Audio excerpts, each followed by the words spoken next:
Oops. Yes, good morning, everyone. Welcome to the second day of the 17th Caribbean Internet Governance Forum. My name is Nigel Casimir. I'm Telecommunications Specialist with the CTU Secretariat based in Port of Spain, Trinidad.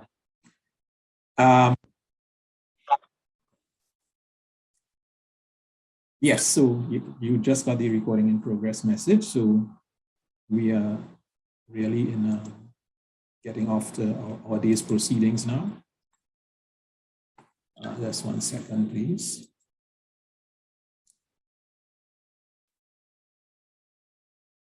Yes, the provisional agenda for our CIGF is posted on the CTU website. There is the CTU webpage. Hopefully, you would be able to easily find it as you navigate there. And the link for the provisional agenda would also be posted in the chat. We'll be having a few presentations today again. And as you post your questions in the chat box, in order for them to be easily seen, we ask or suggest that you begin you're typing your questions with the word question or with QU, the words QU at the beginning of them, so that they can easily be picked out from all the other comments that might be on the chat. And remember, when you're using the chat, ensure that it is addressed to the correct place, so to everyone or to any specific person you want to send it to. In terms of your name as it appears here on the Zoom list, please ensure that you put your full name, and if possible, even add on your short organization name, so that we can understand where you might, if you're representing a particular organization or group. The presentation slides would be posted up to our CTU event page at the end of each day. There'll be opportunities for verbal interventions, and at that time, we'll be asking you to, or you are asked to use the raise hand feature on the Zoom. You will find that by clicking the reactions button at the bottom of your Zoom window. Right, so actually, as I said, we are on our second day of the 17th CIGF. I just need to remind us in terms of what we would have gone through yesterday.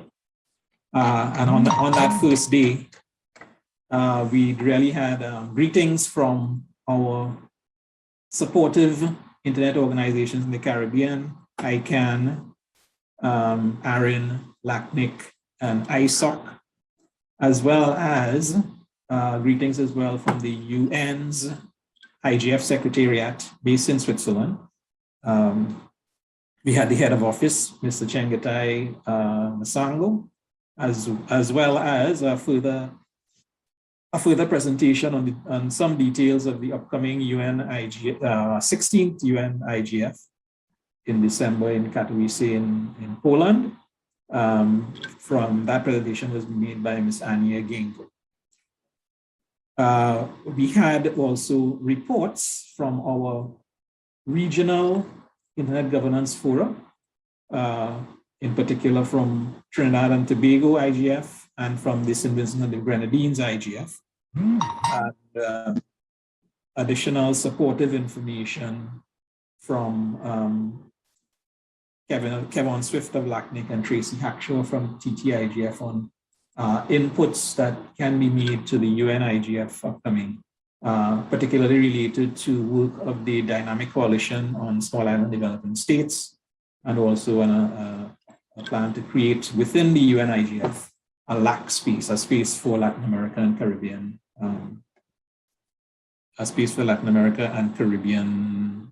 issues.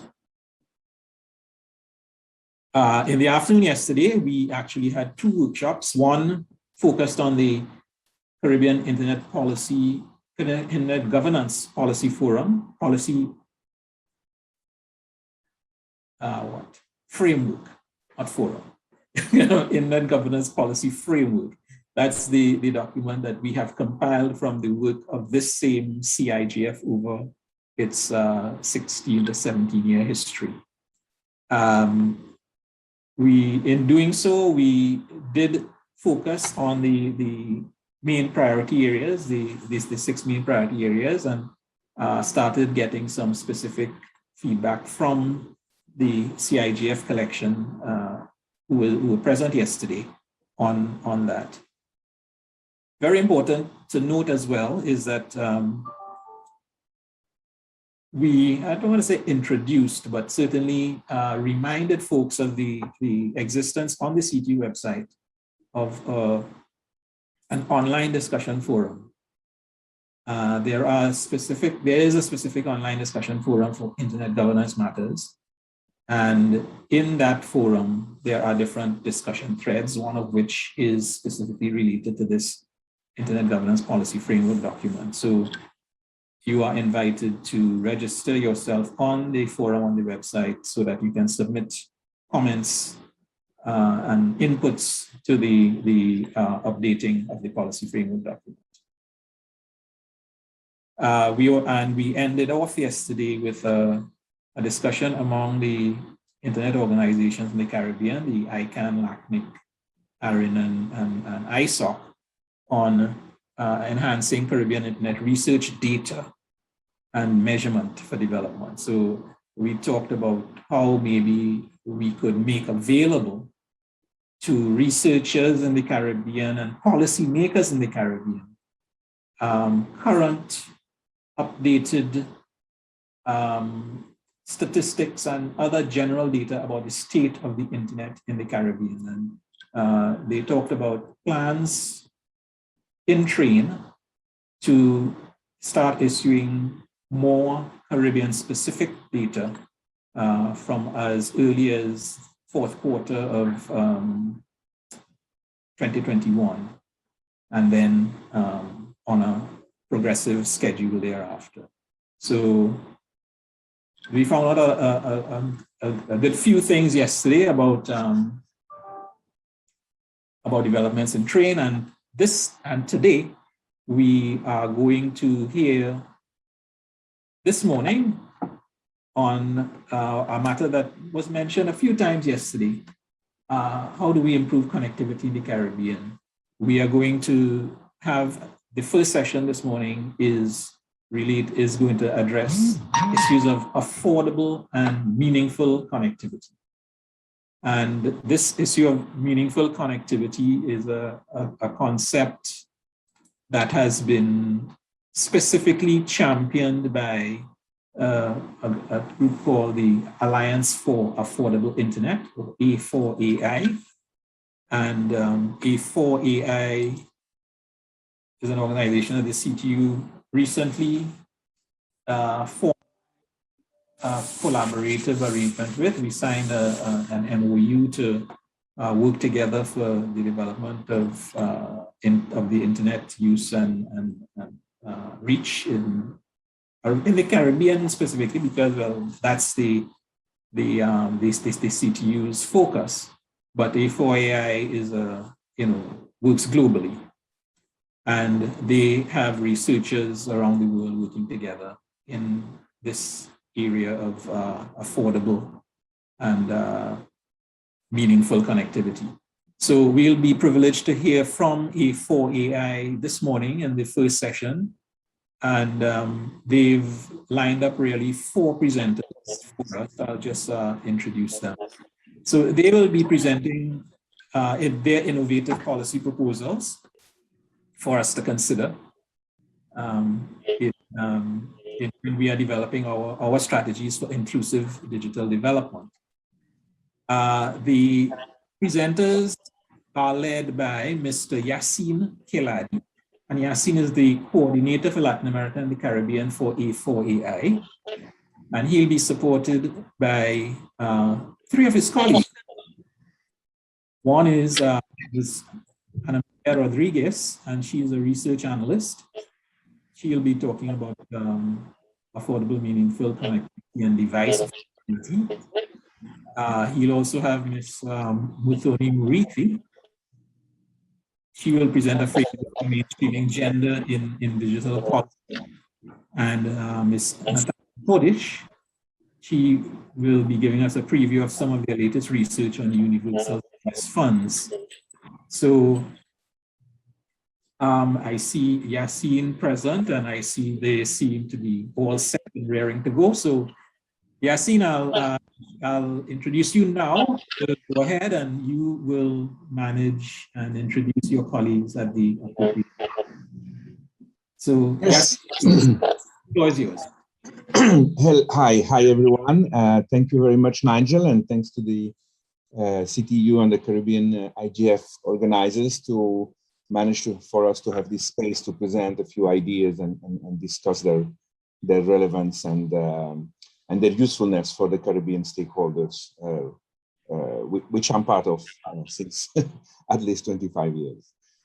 Yes, so the idea today is that we're gonna browse a few of our latest proposals, research results, findings, and policy recommendations in several areas. So I hope with my 3 colleagues, we can do that in about 40 minutes, or a bit less, to look very quickly. All the information, of course, is available online. We have a lot of reports and things we will be pointing at, and then have some discussion, basically hear from the participants here, how much these recommendations, tools, methodologies, or proposals are useful and could be, and how they could be adopted and adapted to their Caribbean realities, nationally and regionally. That's the idea of this session. And I want to add that today, I mean, this is, I already been participating in the Caribbean IGF, but this is the first time that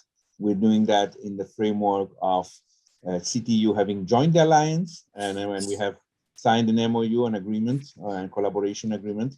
So CTU is now a full member of the Alliance for Affordable Internet, and I hope that is gonna reap us benefits for the Caribbean, where we will be able to work more closely with Caribbean stakeholders to implement, adapt and adopt these proposals, and also learn from the Caribbean experiences and best practices.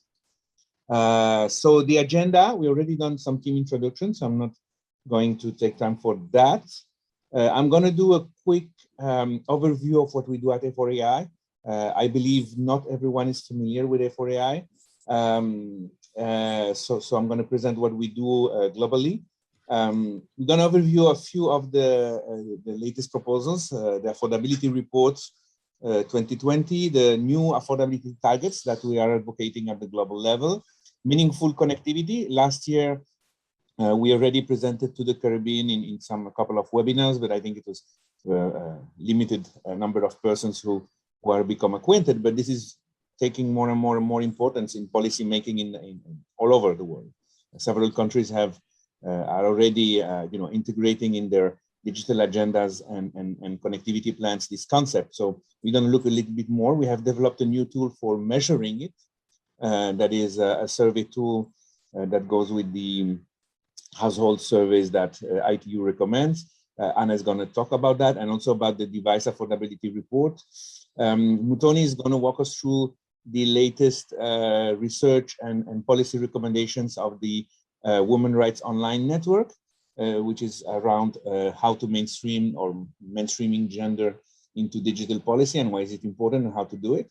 And Natalia is going to talk about an ongoing research that is about to be published in a few days on universal service funds. And I know that they've been working, they have included several Caribbean countries in the research. So I think some of the preliminary findings will be very interesting for this audience. And also going to mention key elements of the rural broadband policy framework, knowing that we expect to have a workshop for policymakers and regulators together with UCTU in the last quarter of this year to work on that more in depth.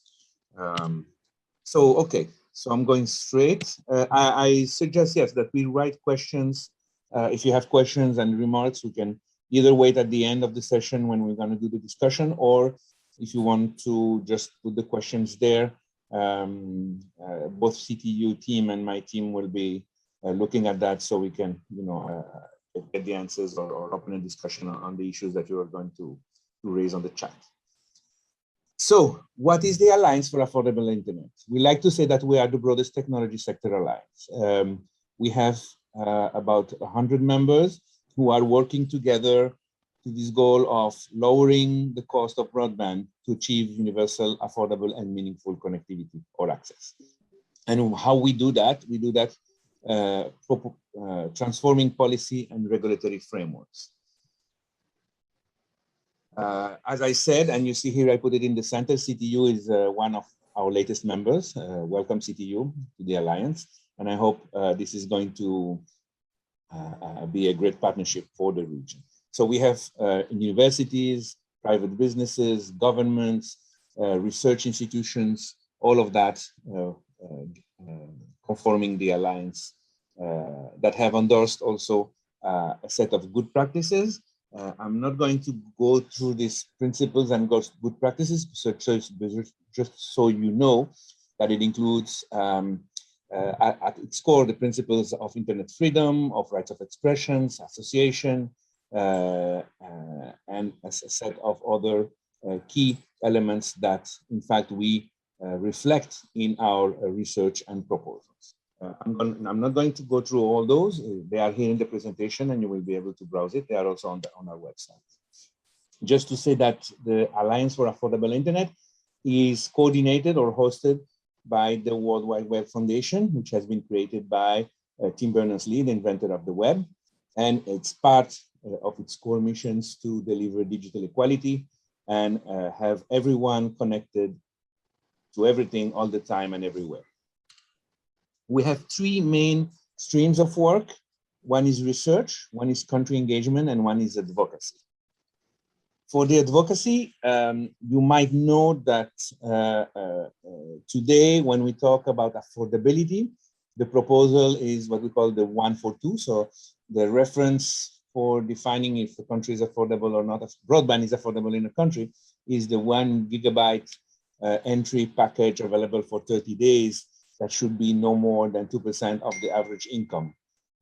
And that is a proposal made by F4AI that had made his way to the Broadband Commission and that is now accepted all over the world as the affordability threshold. And I'm going to talk a little bit further down this presentation about how we are already proposing to raise the bar of the 142 and we are proposing the 125. Other elements of our policy advocacy, like the good practices, the broadband framework, the COVID recommendations, all of that we're pushing in international forums at the Broadband Commission, the ITU, with the World Bank, the regional organizations, the UN regional commissions, and at the country level.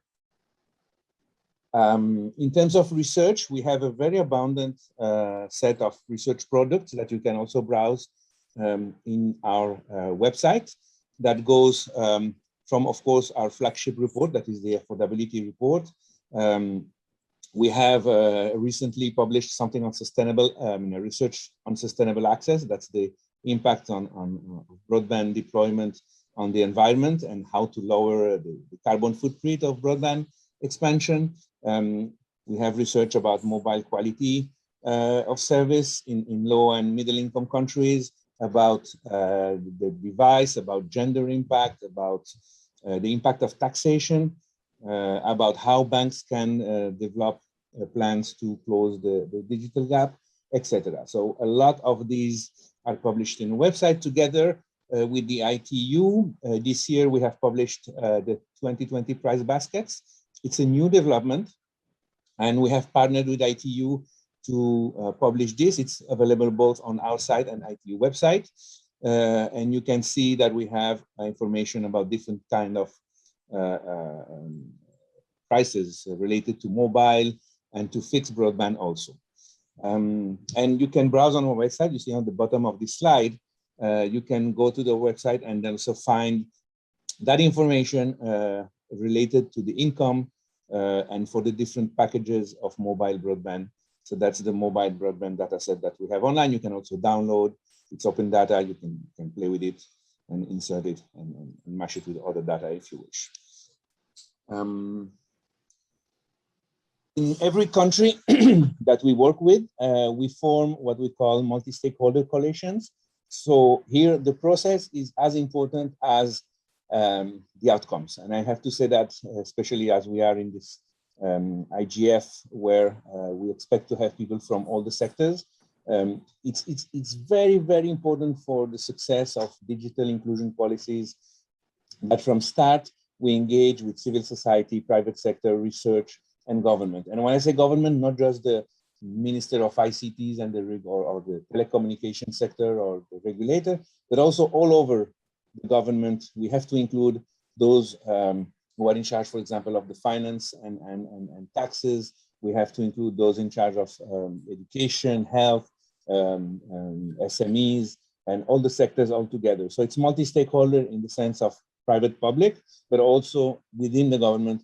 It's very important because we often see that proposals, very good proposals that are endorsed by the ICT minister or the telecommunications sector are blocked because the other sectors of government have a different view or perspective on that. So that's why it's very important for us to create this dynamic as much as the quality of the proposals itself. So they all get together and work on developing these proposals. Usually our coalition choose 1 or 2 or 3 themes. We did a lot of work in the Dominican Republic, for example. So we chose to develop the digital agenda, to work on infrastructure sharing, to work on data and research, and the 4th one was tax. So to develop a proposal for a fiscal policy of ICTs that is comprehensive, that looks not just on the consumer tax, but also on how much duty is collected from importing devices or tower equipment that is going to be shared or etc. So it's a very, very wide discussion on taxes here. And all over these countries that you see pointed in this map, we do create these coalitions and make proposals on each of the areas. Women Rights Online is kind of it's a proposal by the Web Foundation that works very closely with A4AI too. So we're going to have Mutoni a bit further down the session to present us more about it. Okay, so one of the latest reports we had last year that I invite you also to visit on our website or on ITU website is this Connecting Humanity website. This is just setting the stage on what is the investment needed to connect everyone, and the definition agreed with the ITU is above 9 years old with a connection that is over 10 meg in terms of quality. So we made that research and we developed econometric models that are that can be used in any country based on the specific data of that country, and estimate the cost needed in mobile infrastructure, in backbone, in network operation, and not only, also in the non-infrastructure aspects, which are linked, for example, to skills, content, special programs to close digital gaps, etc. So this is a very important research that we presented last year. I think we could, when countries are interested, and we've done it in Dominican Republic, develop a more in-depth analysis of country by country, and even within the countries, like we did in the DR, we do region by region or province by province or municipality by municipality, and we can find out where the investment have to go. And then after that, we can develop what part of that investment has to be public or will be public funds, and what part of this investment is part of the investment by the telecommunications and ISPs sector. The affordability report of last year was centered on the terms of broadband plans. Of course, we always develop what we call the ADI, the Affordability Driver Index, where we calculate several indicators based on country surveys and research and primary and secondary data, where we can measure, the IDI does not measure the affordability, but measures the affordability drivers, which means which policies are effectively contributing to better the affordability in the countries. Our last report found out that 11 of 21 countries in Latin America and the Caribbean had an overall, let's say, affordable affordability of broadband. And here I think we have this graph. No, it's not. Okay. And then we can measure, we can see where are the gaps in terms of policy. And this is a very important tool for us to help us target the policy that are most needed upgrade. About affordability, is very important that we know that in some countries that seem to be affordable at the national level, when you look at the more in detail in the country into income quintiles, you find out that they are not. And this is important that we don't take for granted that, for example, let me say, if any Caribbean country has below 2% at the national level, but then we find that 70% of the rural population is not at that level. So that's why it's important always to look at the details. In terms of the driver index, the affordability drivers index, we have two, at the top 10 of the region, we have two Caribbean countries, which is Dominican Republic and Jamaica there. We do not include yet a lot of Caribbean countries in this research. And I hope that through the partnership, we will be able to cost effectively integrate more countries to provide the data for the affordability driver index. And why not think about a specific report for the Caribbean only. This is from the previous affordability report, but I just wanted to mention that in 2019, we were looking at competition and landlocked countries for which most of the Caribbean countries qualify. And one of the findings was really related to competition and the lack of competition as a main barrier for affordability. But in this year, we were so focused on broadband plans, and the proposal, which is with much more detail in the report itself, looks at how to create broadband plans that spend smart, that create stability for the markets and accountability of the policy. Some of the recommendations, of course, repeat the need for multi-stakeholder participation, the need for having targets that have a clear measurement and a time limit, and that address the most critical gaps. So also accompanied with funding commitments and a plan that is transparent and assessed and reviewed by all the stakeholders every year, at least. The affordability journey, as I said today, the affordability target that is adopted worldwide is the 142. So 1 gigabyte of data that has to be commercially available for at least 30 days under 2% of the income.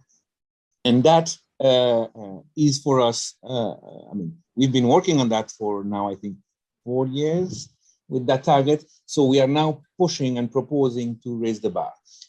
This year or next year, we're going to already work on the 242. So instead of 1 giga package, we're going to calculate and measure affordability based on the 242. And we want to push in 3 years to have the 542. We have created a journey to go through this. So it's not something that goes it's not tomorrow, it's a journey through that. And we hope to have policymakers think more broadly and set a vision for the long term. So for their 5 years plans to target that everyone in their country, independently from income, from gender, from if they're rural or urban, would have to have available at least a 5 gig mobile data package below 2% of their income. Meaningful connectivity is one of the latest proposals that we've been working on, and it encompasses several 4 pillars, let's say. Why meaningful connectivity first? Right now, the definition that is used to measure users is basically if they have used once in the last 3 months the internet. It's obvious, and the pandemic has made it even more obvious, that no one that uses internet once every 3 months can be considered as an active user or can do anything useful out of that. So that definition needs to be upgraded and updated.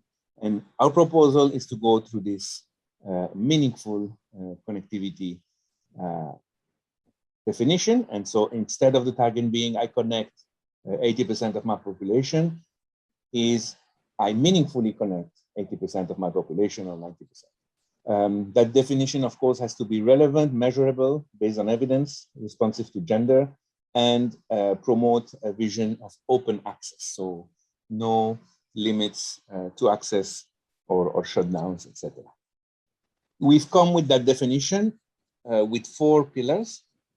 The speed. So what we call the 4G mobile connection, in fact, is a proxy for a 10 megabyte. It's just that it's easier in the surveys and other tools to use that definition. So sufficient speed, access to a device, and the minimum that was agreed by the research and the consultations that were done last year is a smartphone. A lot of discussion around that. People wanted a computer, a laptop, why a smartphone? But most of the people that were consulted and surveyed in the research phase considered that their most important tool was a smartphone. And especially it had a gender also perspective on it, where the ownership of a smartphone would give more possibilities for women to use than a computer shared at home, which they will have less access to.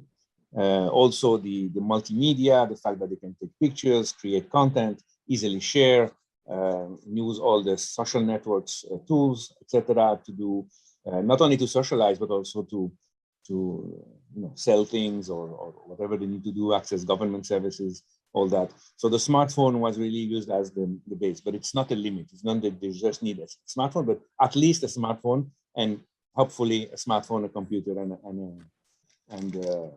a laptop and a tablet.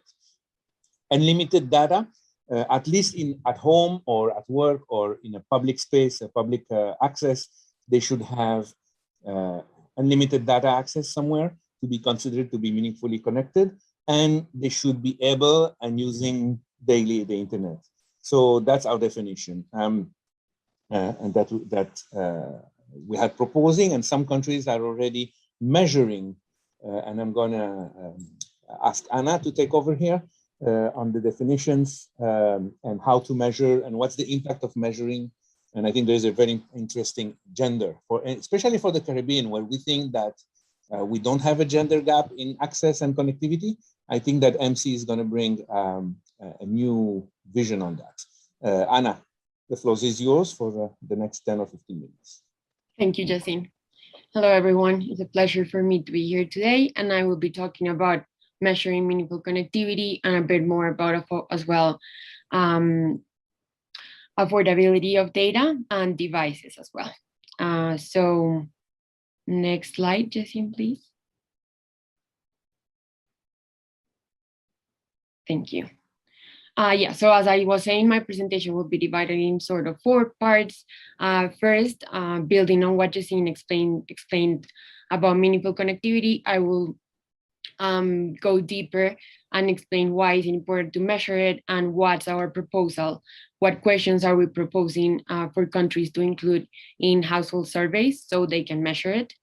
I will give you some numbers and figures around meaningful connectivity divide and what did we find in a research that we did in some countries and the findings from that research.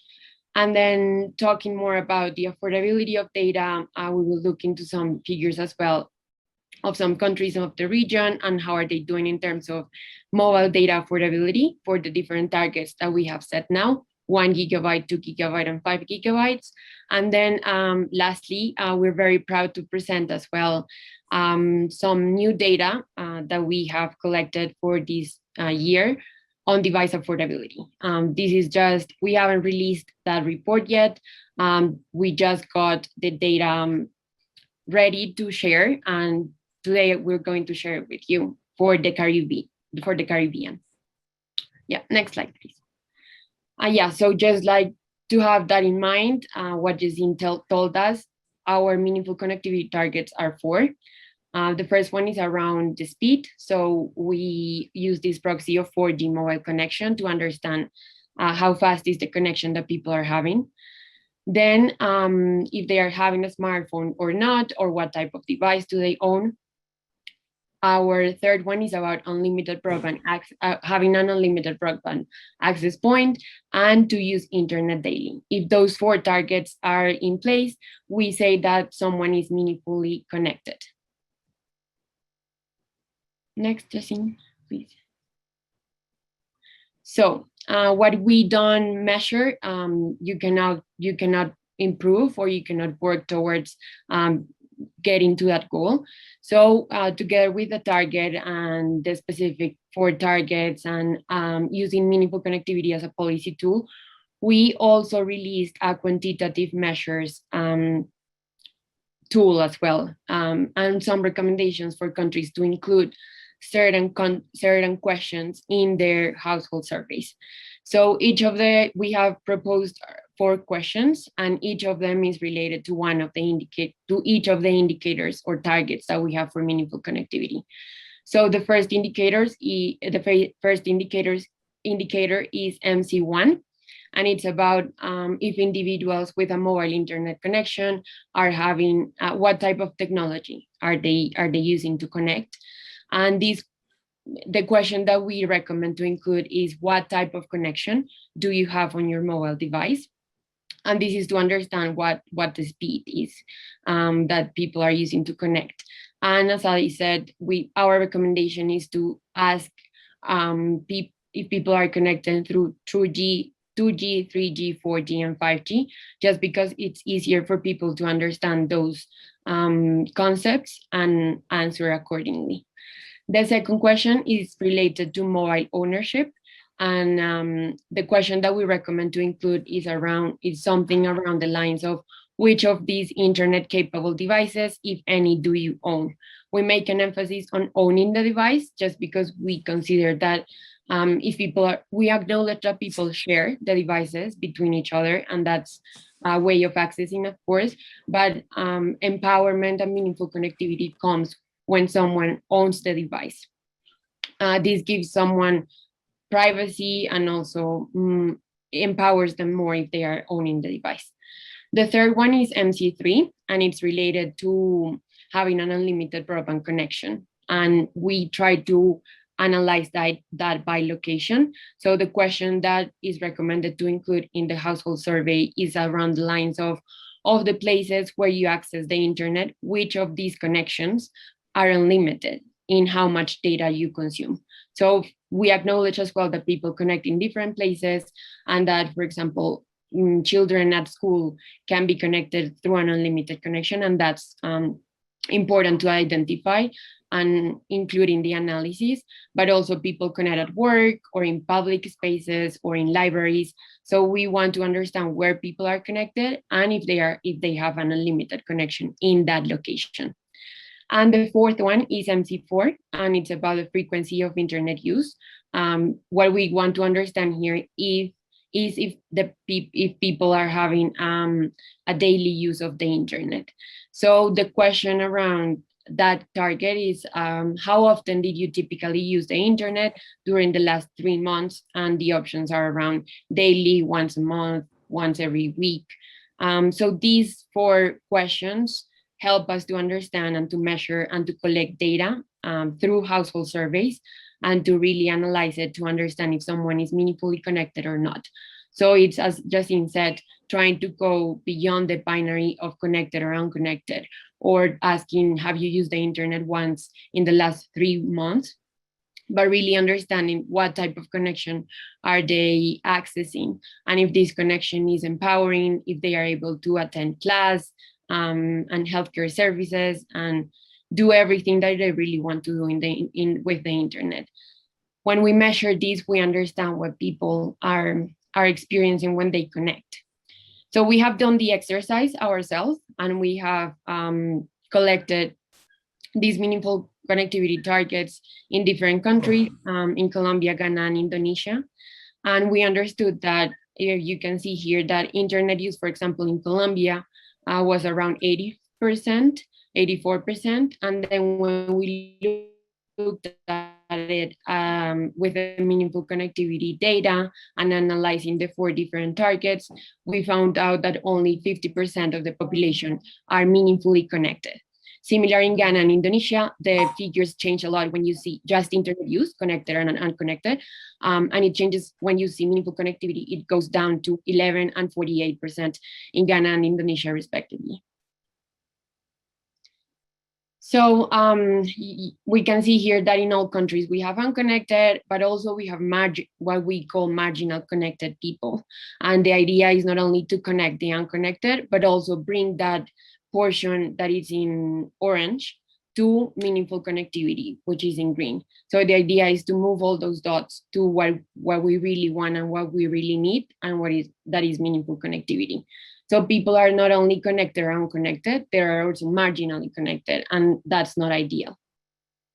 We have also analyzed the digital divide, gender divide with the meaningful connectivity lenses. And we found out that in this, for example, in Colombia, where there's no gender gap in internet use, and they have almost closed the digital gender gap in internet use, when you see the figures in meaningful connectivity, the gender gap goes up to 16, almost 17%. So more men than women are connecting through, are having a meaningful connectivity. And similarly in Ghana and Indonesia, even if they have gender gaps in internet use, when you look at it in meaningful connectivity, the gap widens and it reappears in case it has, in case they don't have gap, it reappears when you look at it in meaningful connectivity.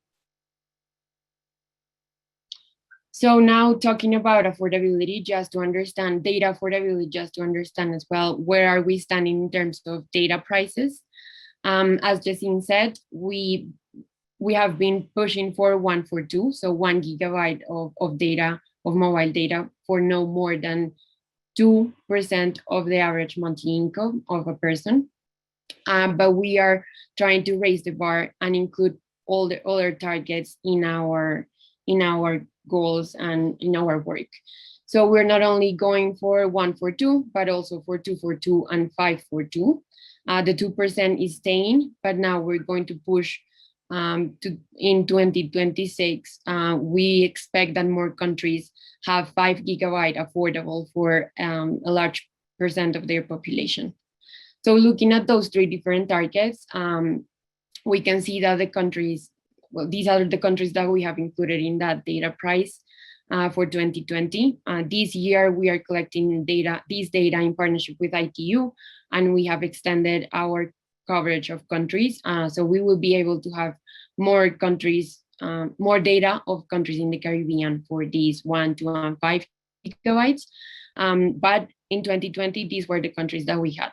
So we can see here that most of the countries are not having affordable data.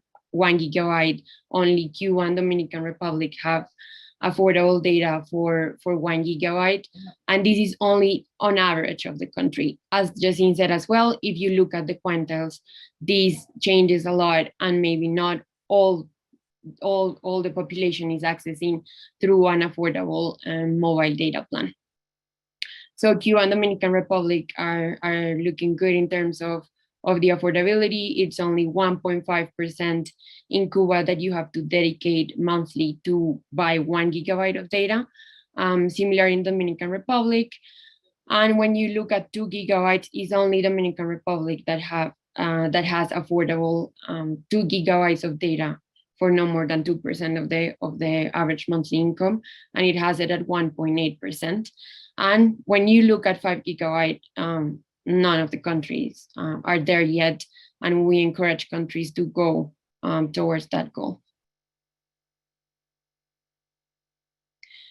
So this is our new data on device affordability 2021, and this is just a pre-release of this data. We haven't released it yet officially, but we wanted to share with you here today with the countries of the Caribbean, because this year we have collected more data on these countries. on device affordability. This methodology is very similar to the data affordability methodology. And what we do is that we go to the main operators and we select the device, the cheapest device available, a smartphone that is available in the market from the offered by the operators. And here, in this year, we collected data for around 22 countries in the Caribbean. The average of all the countries of the world is around 26%. So the countries in the Caribbean, some countries in the Caribbean are well placed in that. We have countries like Cayman Islands, Aruba, Bahamas, and Turks that have a good affordability of a device.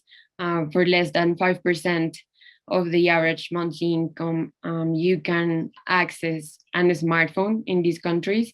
Very good for Turks and Caicos that has only 0.7% of the average monthly income dedicated to buying a device. So the most affordable ones are there. We have Turks and Caicos, Cayman Island, Aruba, Bahamas, and Curacao. But we also have the other part of the picture, and there are countries that are where the device is quite expensive and people are having to dedicate 20 or more % of their average monthly income to access or to buy a device and a smartphone. Haiti, especially, with almost 50% of the average monthly income dedicated to buying a device and a smartphone. And then we have here sort of a graph that explains us how many days of work do people need to afford a smartphone. You can see here that Trinidad and Tobago, it's only two days. Jamaica, it's around 6 days. And Belize need to save eight days of the average monthly income to afford the smartphone, and Haiti, it's around 15 days of average monthly income that they have to save to be able to access a smartphone. Yeah, I will stop for now. If you have any questions, feel free to post them in the chat or at the end, and I give the word to Jessine. Yes, thank you very much, Anna. And again, this is an invitation to explore all the data. I mean, this specific one on device 2021 is not yet released, but it will be soon. But the other data is available on the website, and you can download data sets and include them in any algorithm or comparison you want to do. I'm gonna now, time-wise, we have another 40 minutes left, so we want to keep time for discussion and exchange. So I'm going to invite Mutoni to discuss and present us the work of the Women Rights Online Network. That is also part of the Web Foundation, and that we work very closely to define gender inclusive policies, digital policies. Mutoni, please. Great. I hope you can hear me. Hi, good morning, everyone. My name is Mutoni. Okay, fantastic. So I wanted to talk to you today about some of the work that we've done at the Web Foundation and A4AI on gender responsive ICT policy. And we've done this work primarily with a network of women's rights organizations who are located in Africa, Latin America, the Caribbean, and Asia. And this is a group of about 20 women's rights organizations who actually have been thinking with us in terms of how can we actually advocate for gender responsive ICT policies. So this presentation would really be taking us through some of the tools we've developed over the years and some of the recommendations we think states should think about in terms of having gender responsive ICT policies. Next slide. I think I'll skip this one because I think we've talked a lot about the gender digital divide, so I am conscious of time. But I do want to say that as we're seeing it, and I think Anna has rightly pointed out, like we're seeing a lot of the gap growing across regions and across the globe. And we are worried that if this is left unchallenged, this will present a big challenge for gender equality in general. Next slide.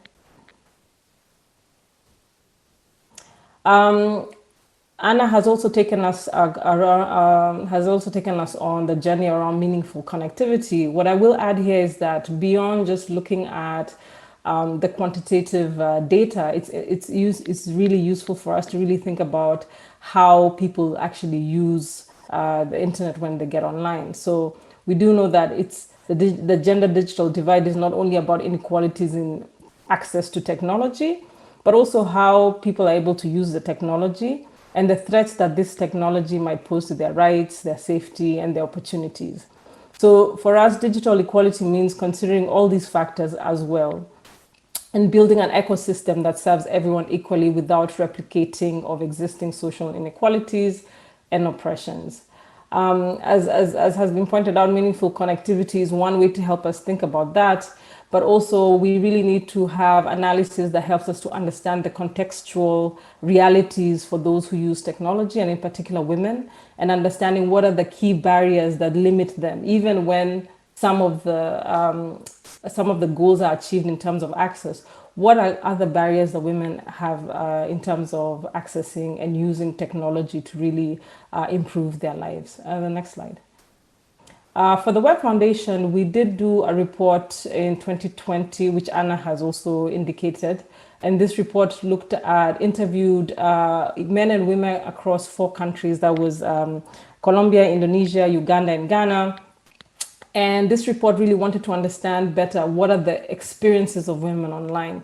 So here in front of you, we have some of the key barriers that arose in these interviews. The first one was time.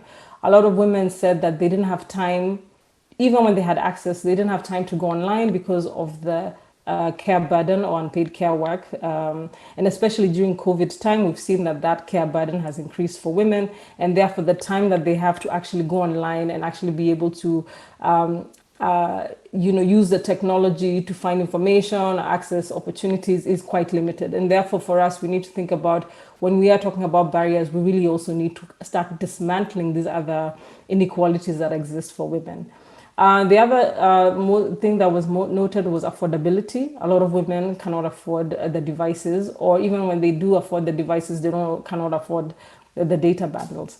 And so this is related with women's general wage gap across the world. And therefore, because women are mostly dependent on their spouses or are earning less than their male counterparts, we tend to find that also they don't have the same kind of capacity to meaningfully engage. When we heard from people who are non-users of the internet, one of the reasons they said they didn't use the internet was digital skills. A lot of them said that they didn't have skills to be able to navigate some of the smartphones, understand how to navigate the phone. So I think that's something that keeps coming up.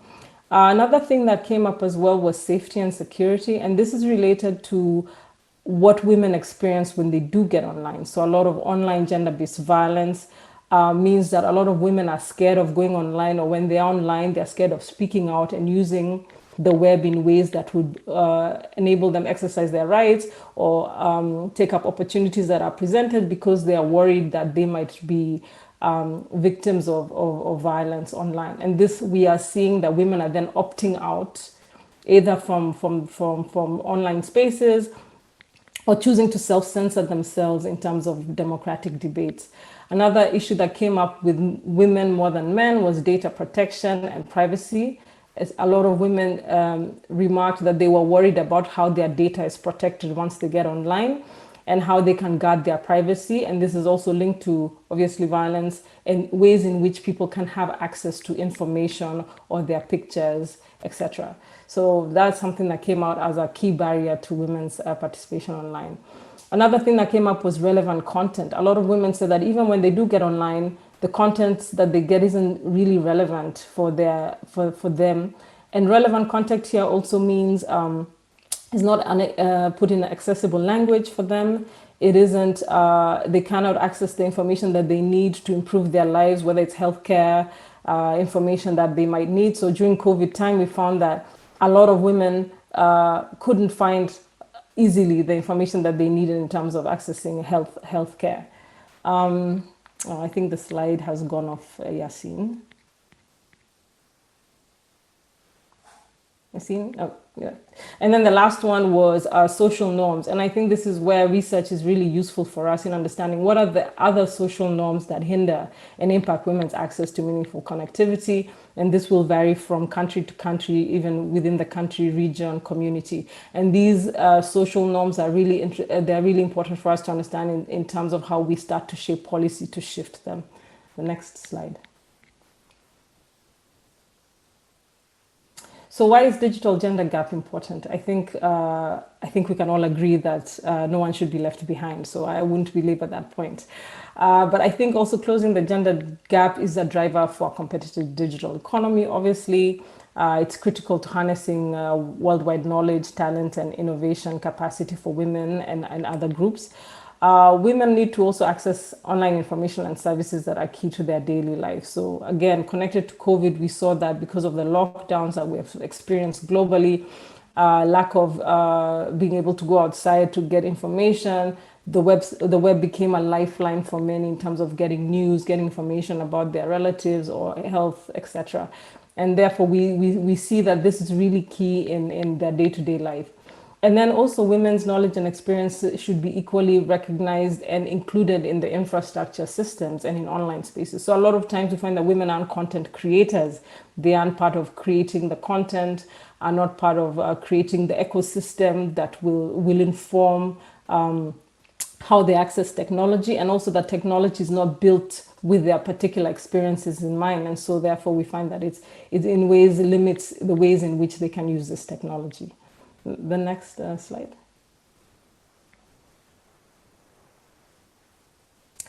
Another additional point is just to say that under the Sustainable Development Goals, governments and states have committed to ensure that we can reach these goals. So goal 1, 4, 5, 9, and 17. But particularly, I think important for us is SDG 5B, which is how to use information and communication technology to empower women.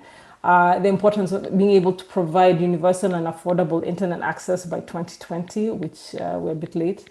And then by 2030, ensure that all men and women have equal rights to economic resources, as well as to basic services and appropriate new technology. And by 2030, sustainable increase in the number of youth, adults, and looking at the gender dynamics of youth as well, who have relevant skills, including technical, vocational skills for employment, decent job, and entrepreneurship. And then lastly, that we need to create partnership to achieve all these objectives. Next slide. So why do ICT policies need to be gender responsive? I think one of the first things is really allowing for gender perspectives in policies means to fully understand the different impacts of public policy on people in society. So really understanding what are the gendered impacts of the policies were created and how do they impact differently situated people in that particular society or community. We're also cognizant that women are not a homogeneous group, and so that when we talk about women, we cannot just have one size fits all policies. We must really understand what are their lived experiences. For example, what are the different social economic groups' needs? What are the different ethnic communities in terms of age, sexual orientation, disability, etc. So really having research that looks into how differently placed women are impacted by policy. Women have differential access to the internet due to factors such as income, we know education, levels of education and social norms which need to be taken into account when developing inclusive policy. Next slide. So at the Web Foundation, together with the Women's Rights Online Network, we've done two things. So one, we developed a toolkit which measures the gender digital gap in countries, which we call the digital gender gap audits. And this toolkit helps us to analyze and better collect data that informs us in terms of where the country is at in terms of women's rights online. And the toolkit is divided into 4 thematic areas. So one is internet access and women's empowerment. Second is affordability. The third is digital skills and education. The fourth is relevant content and services for women. And the fifth is online safety. And these thematic areas enable us to be able to capture the different experiences of women and understand what exists in terms of data, policy frameworks to ensure that women can enjoy all these different rights. Over the years, what we have done with the gender gaps is we've had countries around, I think over 20 countries, who have undertaken the gender research scorecard. And this has really given us insight into some of those qualitative but also quantitative information gaps. One of the things we've realized that a lot of times we don't have data that is available or accessible in terms of all the different thematic areas of focus.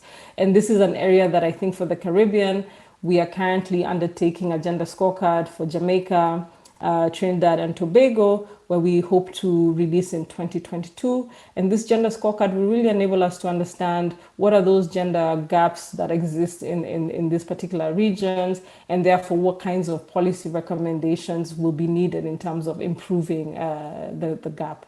The second the second toolkit that we developed is what we call the REACT framework, and I will explain.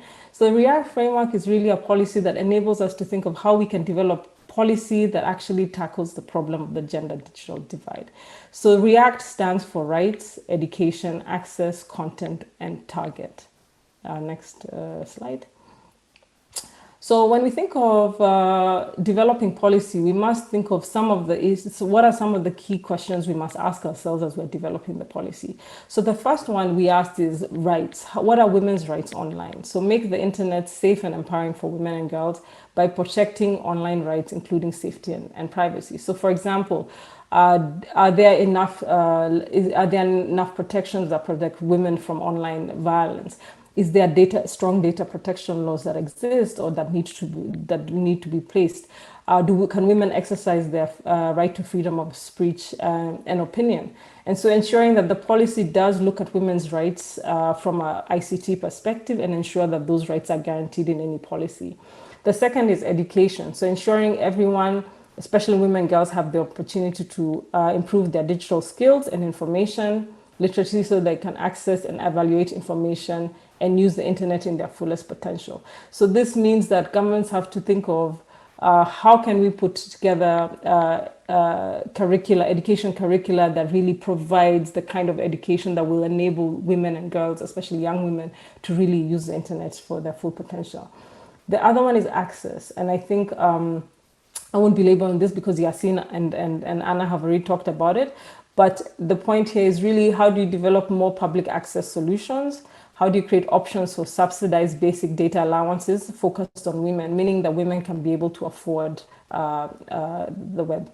Content, prioritize women's participation in technology development, local content and creation, ICT. So how does the policy address how we can support women to be equal creators, producers of online content? Are there policies that promote women being creative content creators? Are there policies that or projects that enable women to be able to take up these professions? And the last and the most important is targets. So how do we make sure that we adopt concrete ICT gender equity targets backed by adequate budgets? So collecting ICT data disaggregated by gender, income, location, and the different intersectionalities that might exist in a particular country, and develop new indicators to measure the impact on technology on women. Next slide.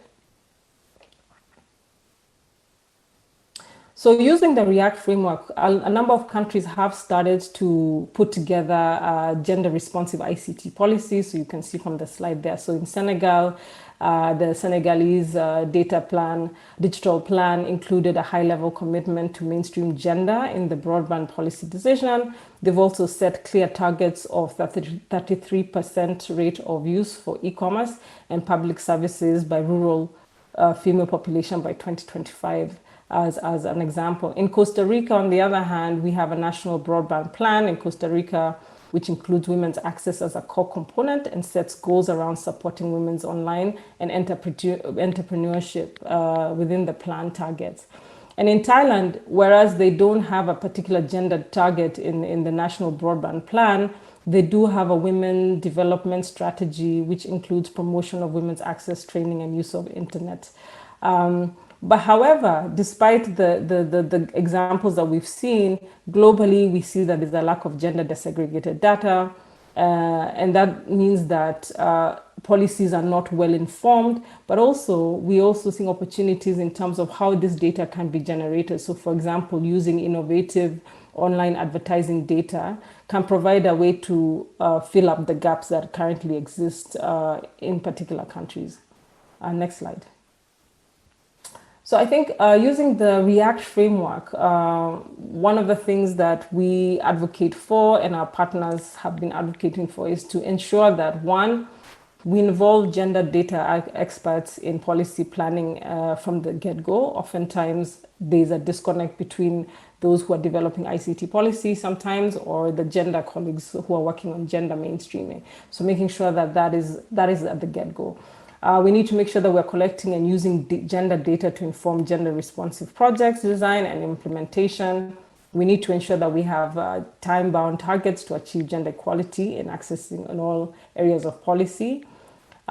Important to invest resources in projects, programs, policies, and laws that address the barriers to women's internet access and use.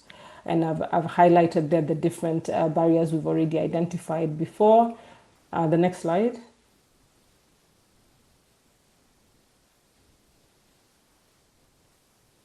So that could include investing in digital skills, education, supporting women's participation in technology, safeguarding the online privacy for women and girls, and also targeting social norms that limit women's access and use of the technology, but also make sure that we integrate ICT policies in existing gender and development strategies so that this does not only exist in one arm of government or one department of government, but these are actually mainstreams throughout other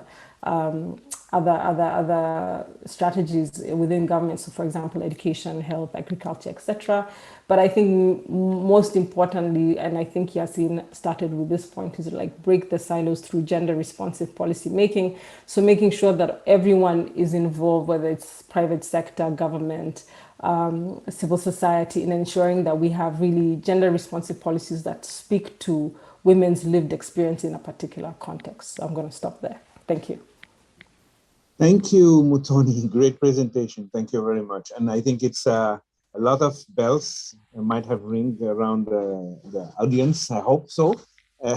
Our fight to get women groups understand the importance of integrating the fight for digital gender policies into their agendas and advocacy plans.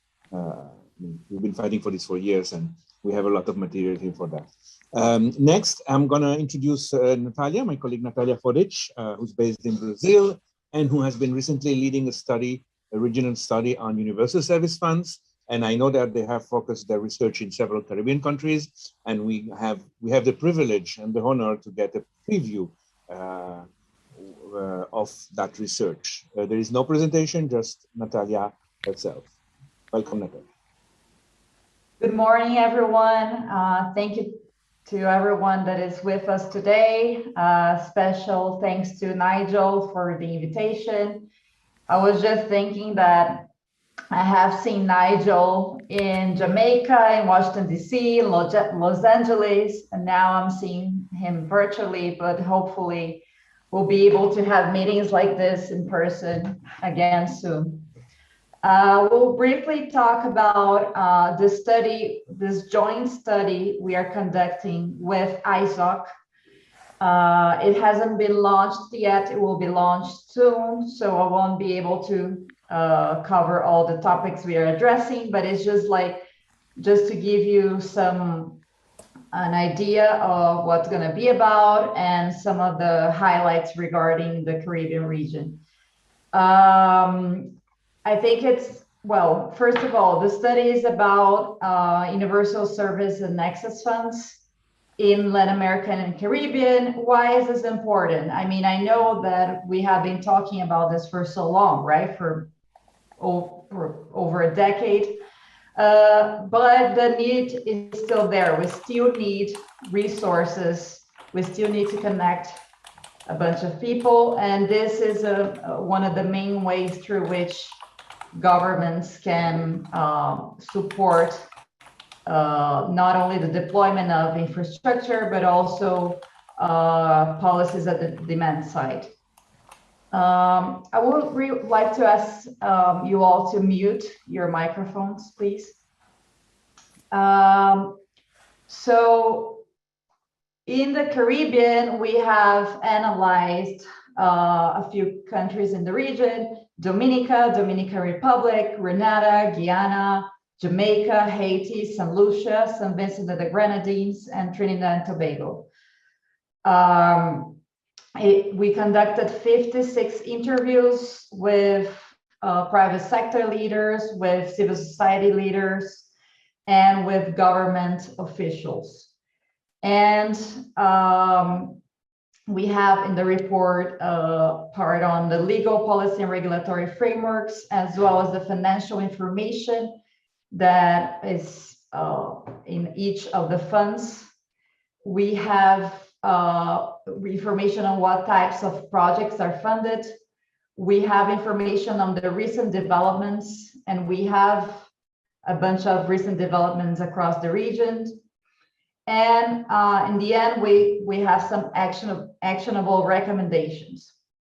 Well, first, among the countries we analyzed in the Caribbean, most countries have active funds, with the exception of Haiti, which has no fund, and Guyana has a fund but is not currently active. And with active, we considered funds that have some activities over the past 3 years. Some recent developments in the region are, for example, that Trinidad and Tobago has is finally disbursing its funds, and after an amendment in 2019. Another example is another thing that we have covered is disbursement rates. Jamaica has been disbursing more than it has been collecting over the past years. Another interesting point is that among the countries that are part of the Eastern Caribbean and Telecommunications Authority, disbursement rates vary from 40% to 95%. 95% is in St. Vincent and the Grenadines. We also covered some specific issues related to transparency, efficacy, and efficiency. For example, Jamaica makes results of the independent auditors public, which is a good thing. Although we have also seen that in a lot of cases, the assessment that is done whenever an accounting assessment is done in these various countries, the evaluation of the efficiency and efficacy of the project is much related to from an accounting point of view rather than the impact itself in the efficacy of the projects. So we understand we need a broader approach to these evaluations. So another point is that it's important that the funds are used not only for administrative costs, as we have seen in a few countries as Dominican Republic and Jamaica, but mainly towards the projects, the connectivity projects themselves, rather than administrative costs of the organizations that are leading these projects, right? We also have seen that it's really important to have updated legal policy and regulatory frameworks that target not only deployment, but connectivity from a demand side, right? Examples of this that have already been implemented in Dominican Republic, St. Lucia, and Trinidad and Tobago illustrate how this can be done. So these are really brief, high-level points that I would like to bring your attention to. I invite you all to read the report we're going to launch soon. And we are also thankful for the participation of several organizations that are here with us today that I'm sure contributed with the interviews. We also like to thank Isaac for the partnership on this project. Thank you. Thank you very much, Natalia. That was a great quick review of the report. I think I'm sure there will be a lot of interest in the Caribbean to make a specific webinar or workshop just around that, around the results in the Caribbean of the USF. I think the many stakeholders in civil society have been questioning the efficiency of the use of USFs and how much they were maybe not used for the right purpose or used more with the political, let's say, instrumentalizations of USF and these kind of questions. And I think that we need data and research to know what is the reality and how civil society together with the private sector and governments can help, that their funds are used to what they are supposed to do, increase the connectivity possibility at the margin of where the market is not reaching. So that's a very important thing. Nigel, I need to know, we have officially 10 minutes. I think with the introduction, you can give us, the recap you did, 5 minutes more. I do. All right. Are you ready for feedback and questions now? No, I will still have one section, and I want to know how short or long do I do it. Else is it? Okay. So I can take 5 minutes, and then we can take 15 minutes. Okay. All right. Okay. All right. And it will be great if we can have a picture with all the cameras on at some point, maybe after I present that. Exactly. I was about also to say that. My colleague was reminding me that we need to take a screenshot before we break. Great. So the last point is just to introduce what we call the rural broadband framework. I think you can see that now. Okay, which we already also presented last year, but we have deepened down and developed a tool, a policy, playbook, and a workshop. We are going to provide some kind of hands-on training to anyone interested, policymakers in particular, but anyone interested in how to develop this rural broadband policy framework. The reason for having specific policy for connecting the rural is obvious. The divide, this is worldwide. There is a large urban-rural divide in terms of connectivity, more in terms of course, meaningful connectivity, in terms of affordability.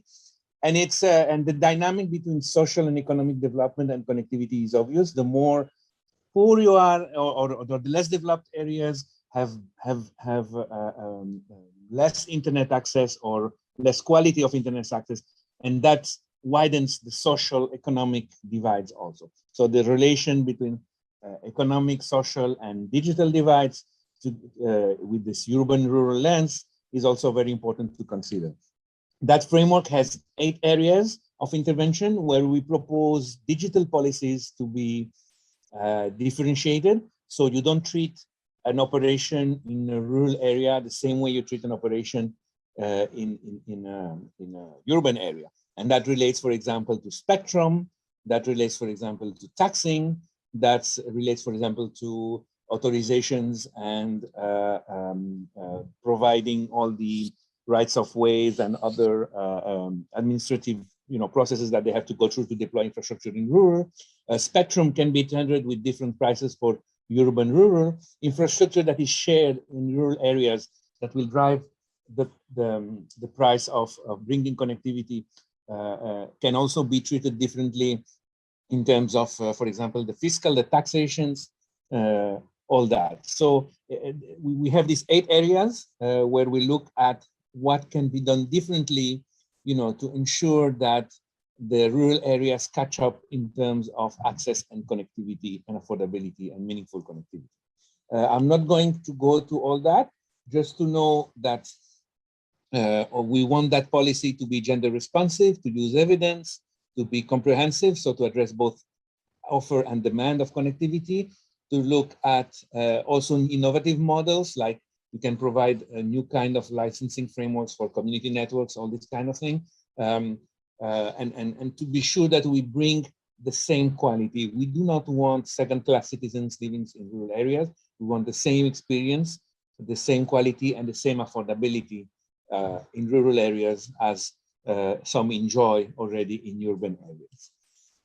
And that can be done only with broad participation. Again, I'm very happy that this is an IGF where we can reinforce the idea that multi-stakeholder participation has to be in every step of policy making, that policy making and decisions has to be transparent, and there needs to be accountability.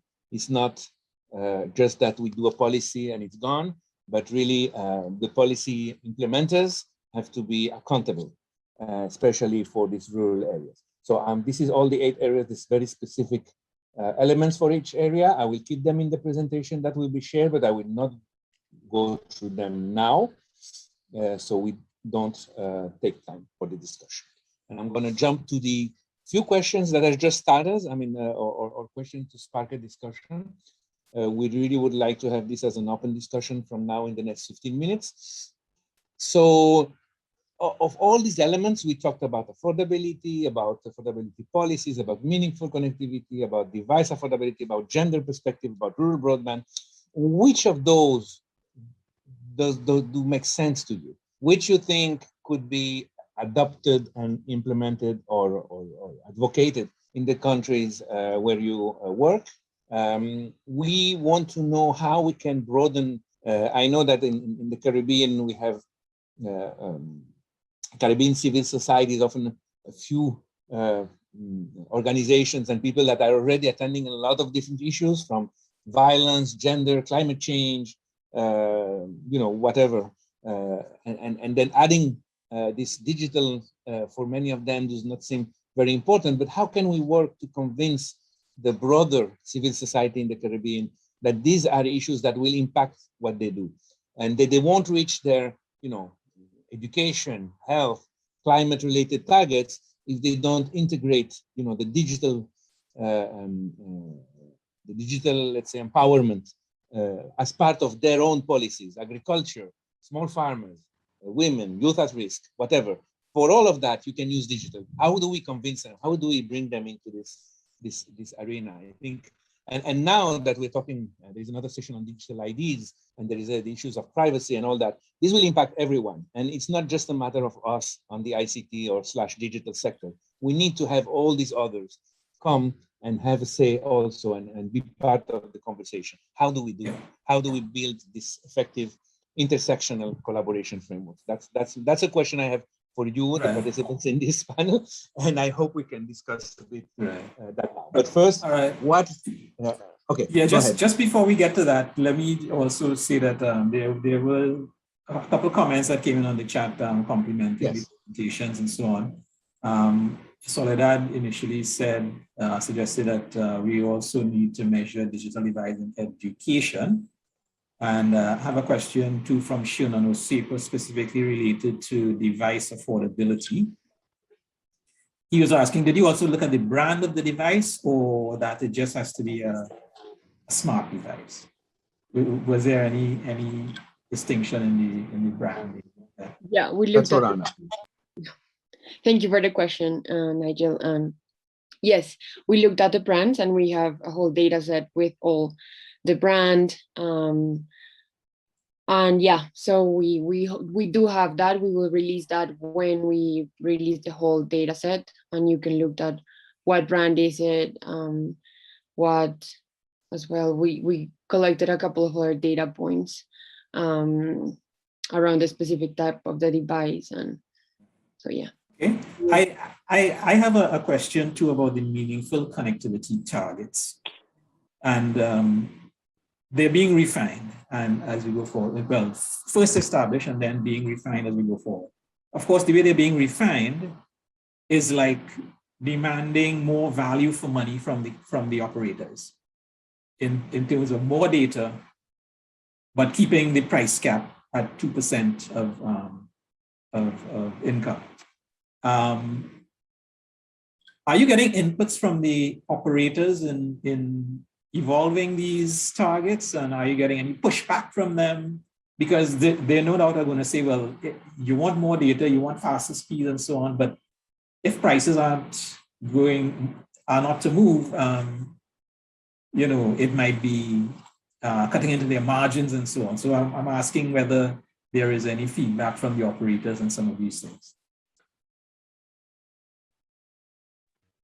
I think it's part of the conversation because we're not looking, I mean, when we talk about affordability policies, we are pushing for measures to bring the cost of delivering the service down. So when we're talking about, you know, spectrum management, about tax, about efficient use of universal service fund to push demand, for example, side projects, or you know, the price of spectrum right, or differentiate spectrum in rural areas. What we want is the industry cost to go down, right? So they can deliver services at a lower price. It's not just about the price, it's about the whole ecosystem. So when we push for infrastructure sharing, it means that one backbone will deliver competition at the service level in the locality, and they don't have to compete investing 3 backbones. So the price, you know, of delivering the service is down. So the cost of delivering the service is down, so the price can go down. So that's the vision, and that we have to do together. And of course, a company is a company. They want to maximize their benefits without doing more efforts. That's natural. That's natural. That's what they are businesses, right? But they have to understand that there is a way of still being benefit, of still making benefit, of still making profits, of still, and in fact being more sustainable in the long term, because the more people have more affordable access, more economic development will impact in more people buying their services anyway. So it's a win-win. We don't, if someone has a pushback, it's because they're not seeing long-term enough that what this is doing is expanding their also market and then their profit. So that's where we.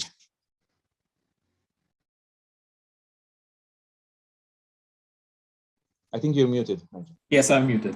I will pose your question to the audience. You asked about general feedback and in terms of whether the targets make sense, whether, you know, and some of the other proposals. In fact, it might be good if you could back up your question slide,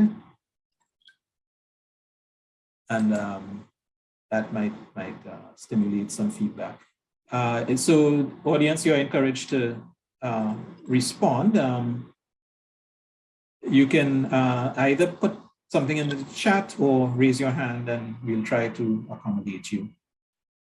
While we wait, Yasina, with respect to the rural policy framework, we are working to give you an opportunity as early as next month, I guess, to give a more detailed workshop on that for the policymakers of the region within the framework of the CTU's statutory meetings, what we call our ICT week. It's not quite determined as yet, but hopefully before this week is out, we'll be able to get back to you with a confirmation. I think it's important that we are. Michelle just put something on the chat. The question was posted on the YouTube live streaming. Question on device affordability. Were the dollar amount shown indicative of the price of the device in this specific territory or market? There was a slide, I guess. So I don't know if Anna could clarify. Yeah, there was a slide where we had like the top 5 and the least 5 of most affordable devices, and we had in black the affordability percent. So how affordable is that in terms of the average monthly income? And then in brackets, we had the price in US dollars. We always had those two, the price in like the cost, so the affordability, and in US dollars of each of the of each country. Right, right, okay. Yeah, So and how was that it's specific clear. device selected, the ones that the price is, Anna? Just to Yeah, I make sure. mentioned that as well about the methodology, and it's very similar to the data mobile methodology. And what we do is that we select the cheapest smartphone in the market offered by one of the largest operators. I think they should have more than 30% of the market share in the market to be selected. And then we find the cheapest available smartphone. And yeah, that's how we do it. This methodological, Nigel, just to the methodological and how we choose the device here, or how we choose the data packet that is measured for affordability is very important, because we often get that there are other people who collect some data and then they make an average, or they choose, for example, data packages that are in promotion, and they say, oh, but here your data is not right because I can get a 1 gig, for less than that. But the reality is that it's very strict in defining how we choose that package. It has to be available, for example, for 30 days, and it has to be offered by one of the dominant market operators. So if in Brazil, that is, 100 million and 90 million people and thousands of different towns, there is one company that offers one plan for 3 days in one small city, that's not the reference. It has to be offered, available for 30 days. That 1 gig has to be offered. So even if you're not selling anymore 1 gig, you're selling only 5 gig or 10 gig, we still will take that 5 gig or that 10 gig and say that's the only way you can get 1 gig, use 1 gig over 30 days, and we use that package as a reference. And it's very different from that other company that just makes an average of everything that is available, and the result is a bit different. And some countries will say, yeah, but that other result, we are cheaper there. Why are we so expensive here? Because we are very strict in the methodology, and that is the methodology that we agreed with ITU. It's important to know. Right. Okay. Someone asked about the presentation slides, and I mentioned at the outset that we would be posting them to the event webpage on the CTU website. So a little patience, and we'll get them. The issue of multi-stakeholder collaboration, in Mark Hewitt's opinion, to developing a more ubiquitous set of solutions. This question is, how does your data incorporate the emergence of global networks such as Starlink and GlobalNet, etc., when they begin operations? And the second part is, how are you addressing the obstacles of, whoops, what happened there? How are you addressing the Anna, obstacles of regulatory limitations that block access to these services? Go ahead, Yassine. No, Anna, are we integrating the possibility of the connectivity by satellite in the research? Not yet. Not yet. Okay. All right. Well, I guess we'll see what the impact of that eventually is.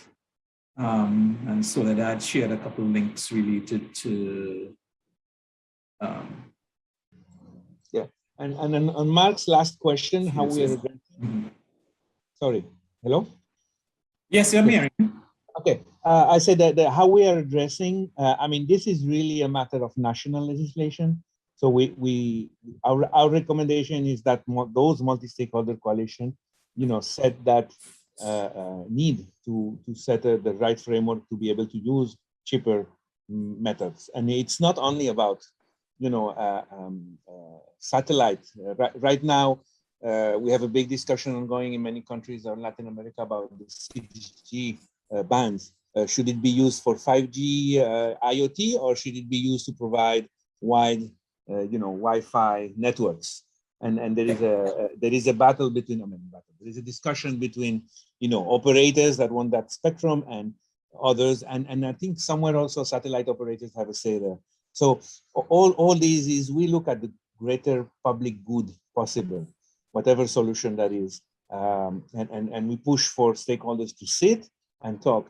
Why is it important, these stakeholders sitting together? Often, if you come with the best solution just by yourself, meaning government or ICT ministers, once you publish it, you say this is the regulation or this is the policy, you will get a lot of uproar, a lot of back push.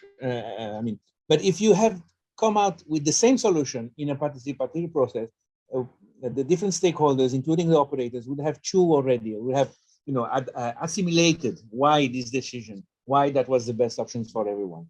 And so the process makes a difference in the way that a policy or regulation is accepted. And it gives more chance to successfully implement any policy and regulation if you have had the discussion. So the same policy, the same measure, the same decision, if it's made collectively, will be more effective than it's made individually by a brilliant minister. All right, thanks. I think we'll have to leave it there for the moment. Yassine, I want to thank you and the team, Natalia, Anna, and Tony, for the presentations. I think they were very well received. The comments I've seen have been quite favorable, and people are looking forward to receiving, to seeing a copy of the slides. So I think you'll get a lot of feedback with respect to that. So if you stop sharing now, actually we'll try to take the picture of the, we can take the profile picture. We'll ask all attendees, please turn your cameras on so that we can get a picture of the, a screenshot of the full audience.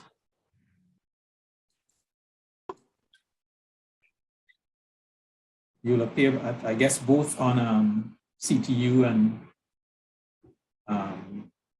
A4AI or Web Foundation. Good morning, everyone. Is that all? Or shall I wait just a little bit for everyone to their cameras? Yes, please. Please just turn on your camera so that we can get a decent looking screenshot. All right, Leslie Noble, you made it in time. Yes, I just let her in. Navin looks like he's driving. All right. Shall I wait for anyone or shall I proceed? It seems to be as though, yeah, this is all we have. Yeah, all right. Or maybe that's all we'll get. So go ahead. No problem. I'll work with what we have. Yes. Oh, here's Kevin just came. Okay. Yeah, let's do another one, Kevin. Great. So, like pass, eh? smile one more time. Yes. Right. I think I have exactly what I need. So thank you very much, everyone. All right. Thank you. Thank you very much to the A4.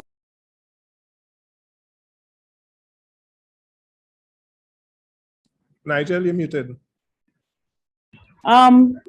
You're right. I Nigel, just a minute, please. I just got a message. Bevel is coming over, so if we can do it one more time, if you can wait for him. Coming over. He's viewing on YouTube. Yes, he's coming over to Zoom. Yes, he wants to be in the photo as well. So if we can wait for him. All right. Well, I guess we'll see him shortly. You'll see him in a minute. All right. Yeah. Just to set it up, we'll be going next into our discussion on foundational digital IDs, which I think would be an item of, general interest and wide interest as well. So we'll be getting some presentations from different countries of the Caribbean and hopefully comparing notes and generating some animated discussion on approaches, what sort of benefits, safeguards need to be in place. So we'll be doing that. I think we'll shorten, we still will take a short break. I'm not seeing Bevel. We still will take a short break before we actually do that.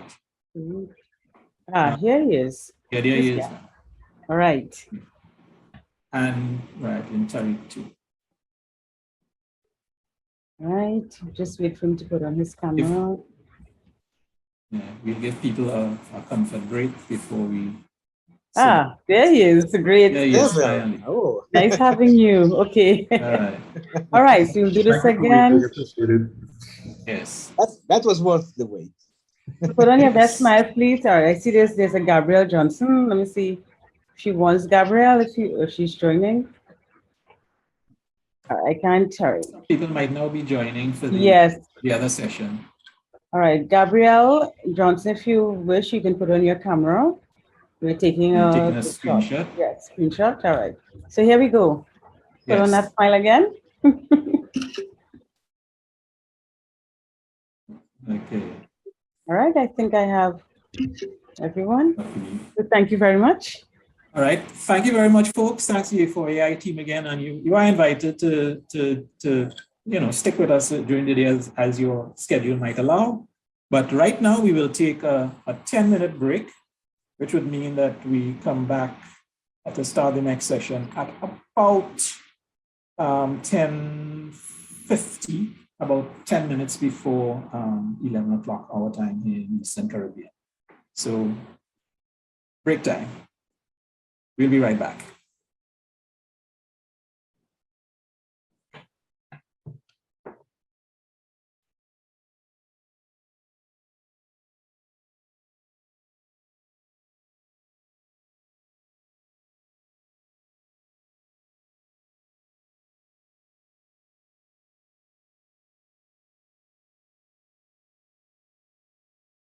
Well, this is I think she getting confused because the responses that I'm working on is a response to trade when they ask about the status of the implementation of the TT trade policy. And what NICT responded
Okay, I'll say welcome back, folks, to our next session of the. Yes, I'll say welcome back, folks, to our next session of the 17th Caribbean Internet Governance Forum.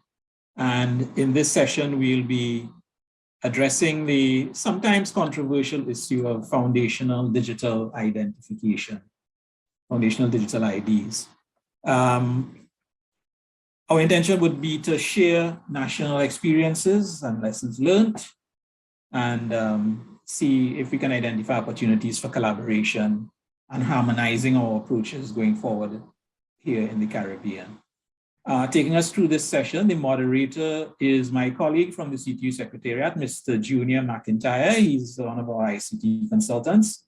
And I'll hand it over now to Junior to introduce the topic and his panel of discussion personnel. So Junior, all yours. Thank you very much, Nigel, and good afternoon. Well, it's still morning, sorry. Still morning, yes. But I suppose depending on where you're coming from, it may be afternoon. So good day, everyone. As Nigel indicated, this panel will be focusing on foundational digital IDs, promise, perils, and paths. And the panel today would be, to me, the team and the panel today with me will be Marlon Nassis. He's the Director of Public Service Modernization from the Government of St. Lucia. We have Dr. Clarence Henry, Senior Technical Officer, Regional Integration Unit from the OECS. Just to set the context before we get into the specific presentations, Nigel said a bit about it before, and we just want to just reiterate the fact that national digital identity systems are essentially the foundational ID systems which we use to register citizens. Most of us may not, some of us may not be aware of the context.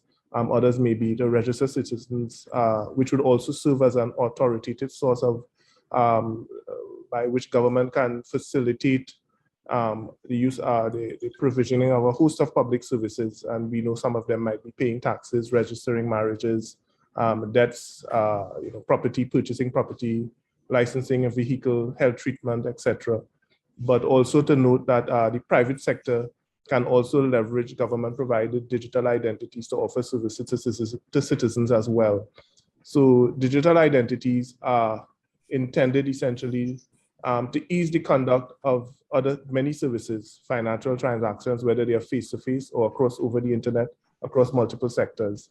What is interesting though, I think the previous session this morning spoke specifically to it. We can't really stress the importance of making these services inclusive and accessible by providing affordable, meaningful broadband connectivity. So essentially, even though we provide the infrastructure and the services, if it isn't affordable, and as we heard this morning a lot about, essentially, it would restrict the leverage and the reach of the services we intend to offer to our citizens. And I think that we touched a bit on that yesterday. So essentially, the vision of the CTU for digital IDs is that it's issued at the country level, and we know it's a national product or service, but essentially recognized by countries across the region, and therefore become a really powerful driver of economic and regional integration, including the promotion of safe and orderly migration. So we see the use of digital IDs not only essential at the national level, but also at the regional level as well. We also recognize that there's a heightened interest and a trust among our members to move towards the implementation of national digital identity systems. And we are aware of this, and so we recognize there are some institutional arrangements that exist, and I'll talk about it at the end, but there is need to support the move at a regional level and to move things forward. So we also recognize that there is significant institutional strengthening and capacity building to ensure that our regional institutions are robust enough, the governance structures are in place, and these integrated systems are in place to support the provisioning of planned national digital identity So, those are some of the things we would probably want to touch on today. I know our team is here, and we have first off Marlon Narcis. So this is just to set the context, and I'll ask Narcis to get into his presentation to tell us what is happening in St. Lucia. So Marlon, over to you.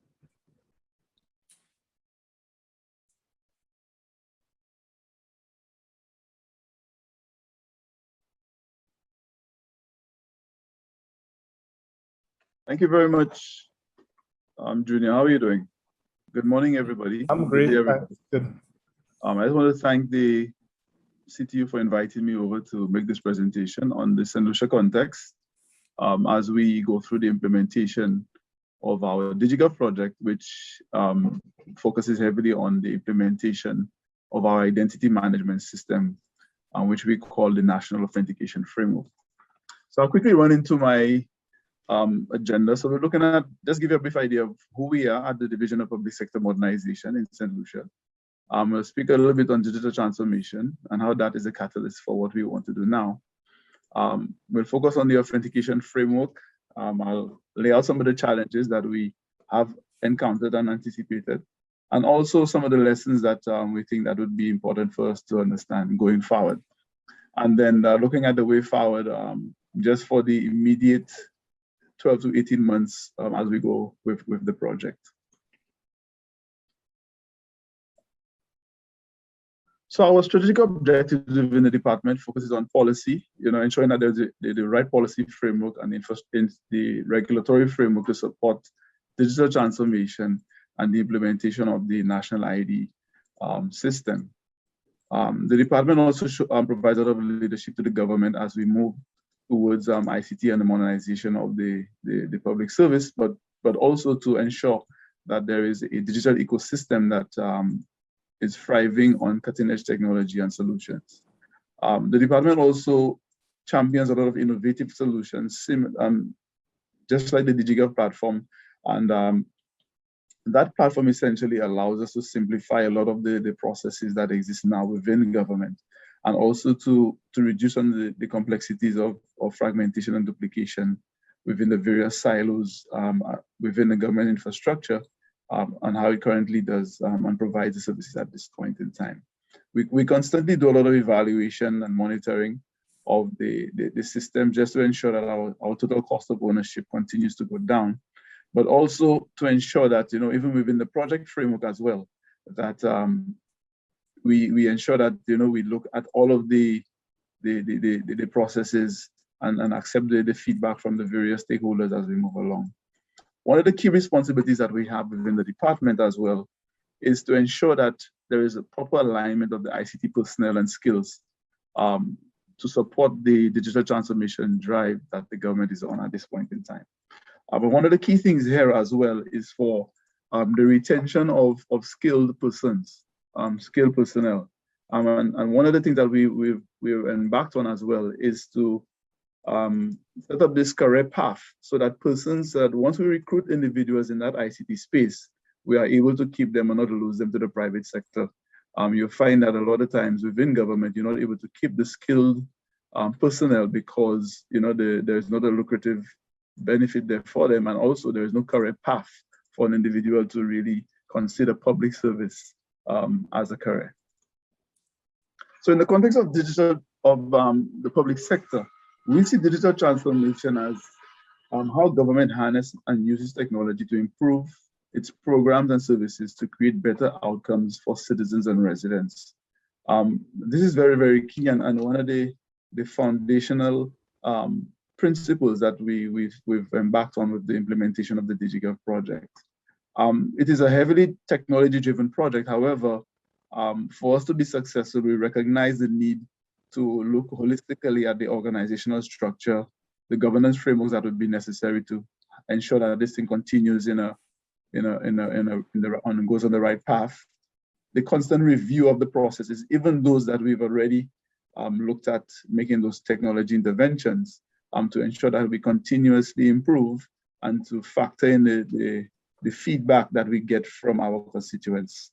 And also looking at that culture We have a change management framework for user adoption, and the intention there is for us to focus heavily on the culture within the agency to gradually try to move it and to align that culture to the principles of the project and just the principles of the digital transformation agenda. I can remember a couple of weeks ago, I was at a training program and there was a slide which said, the strategy, culture is strategy for breakfast. And this is something that's very serious and that has to be considered, you know, once you embark on this digital transformation process. So digital citizenship is, again, one of the fundamental and underlying principles that we've focusing on with this digital transformation journey. And this forms a catalyst for what we see within the identity management space. We want to have digital citizens who understand their responsibility as they use technology. But we also want to focus on the equity of access, e-participation, which again would drive persons to the platform to engage with government. We also follow the policy or of one data only once, so that, you know, it is easier and a more secure environment for persons to connect to government. And also, again, the forming the foundation for digital identification.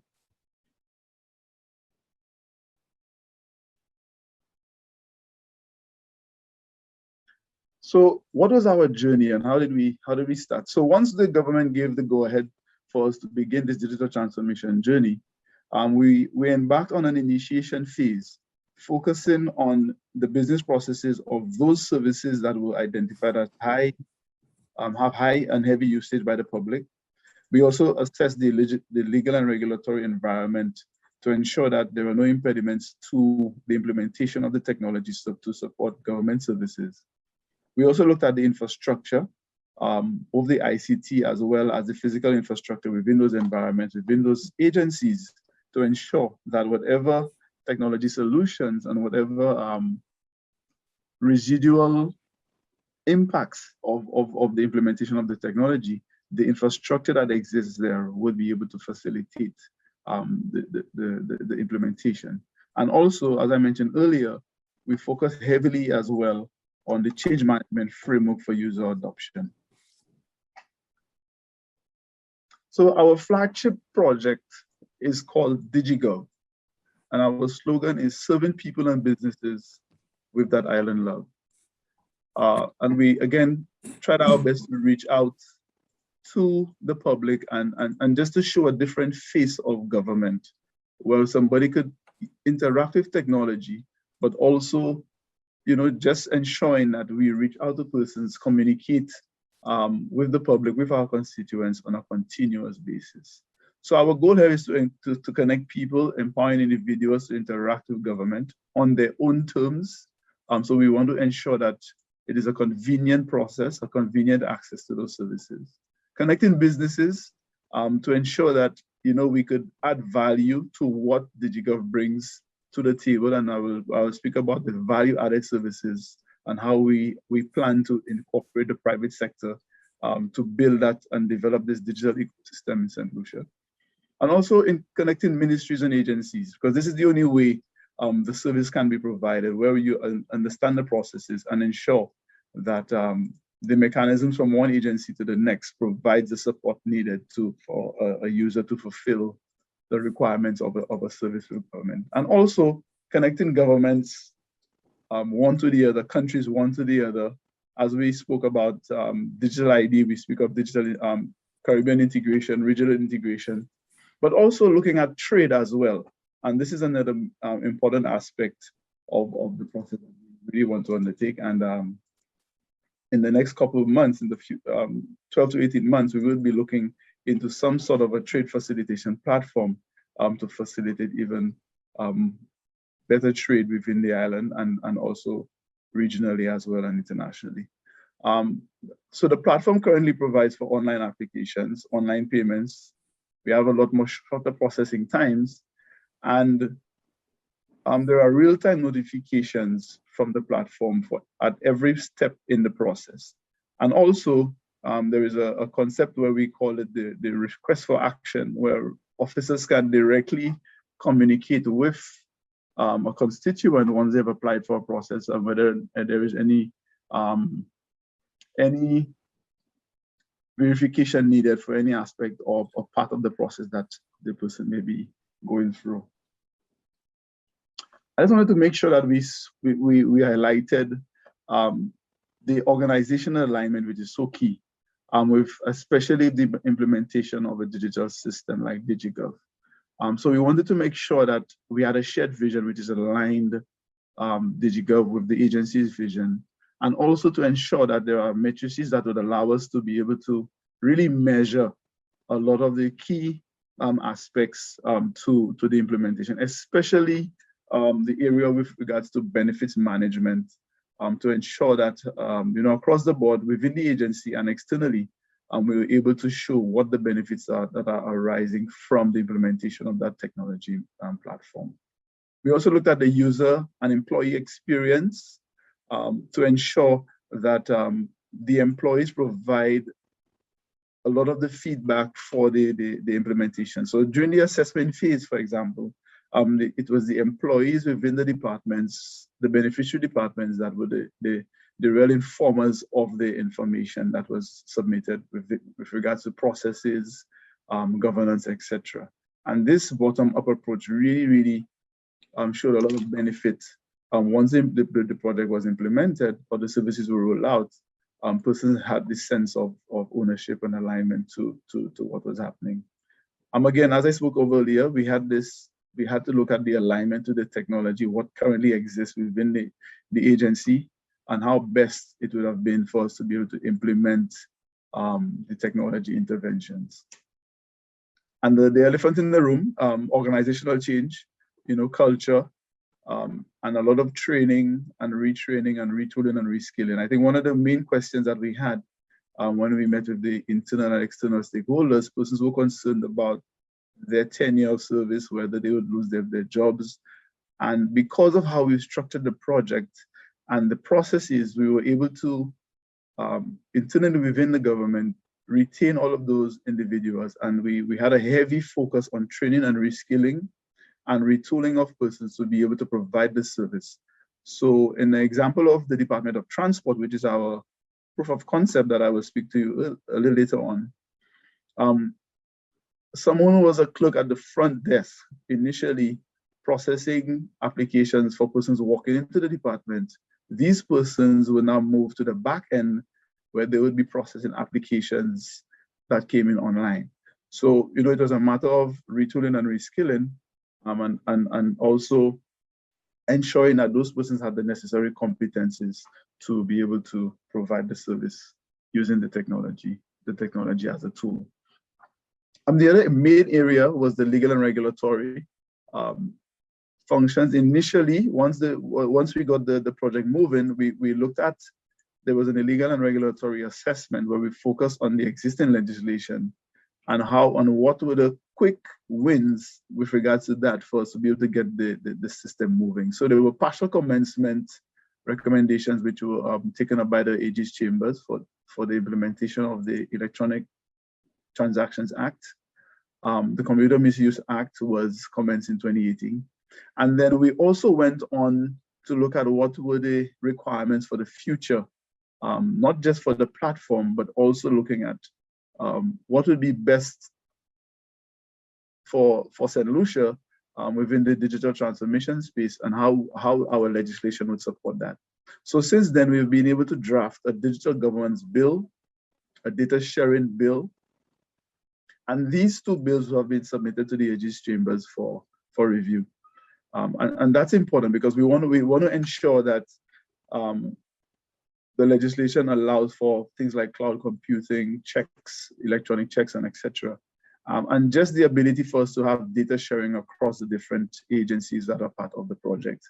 And we're going phase by phase. So every phase, there is a legal and regulatory review of the horizontal legislation or regulations that govern the operations of each of the agencies. And all of that also ties back to our digital ID, which we will be focusing on heavily during the implementation of the Caribbean Digital Transformation Project. So we have some legislation work also set aside within that project as well. A quick overview of the system. So we have the National Authentication Framework, which sits on top of 3 separate web portals. One would be the public-facing portal. The other would be the agency portal, where you have a lot of the management and administration of the system. And then you have the administrative portal, which focuses on the users and there's the configuration of the backend platform. Some of the common services would be the bill payments, the workflow, notifications, and just the engine that runs in the background to ensure that all of these services are available once somebody logs into the platform. And then there is the integration layer, which forms a major part of this project because we're integrating in several of the foundational systems within the government, and I will show you that in an upcoming couple slides. So as I indicated earlier, the Department of Transport is the proof of concept for the implementation of the digital identifier in St. Lucia. So what we first did was to go ahead and do an analysis of the data at the Department of Transport. In St. Lucia, we have approximately 53,000 drivers in St. Lucia.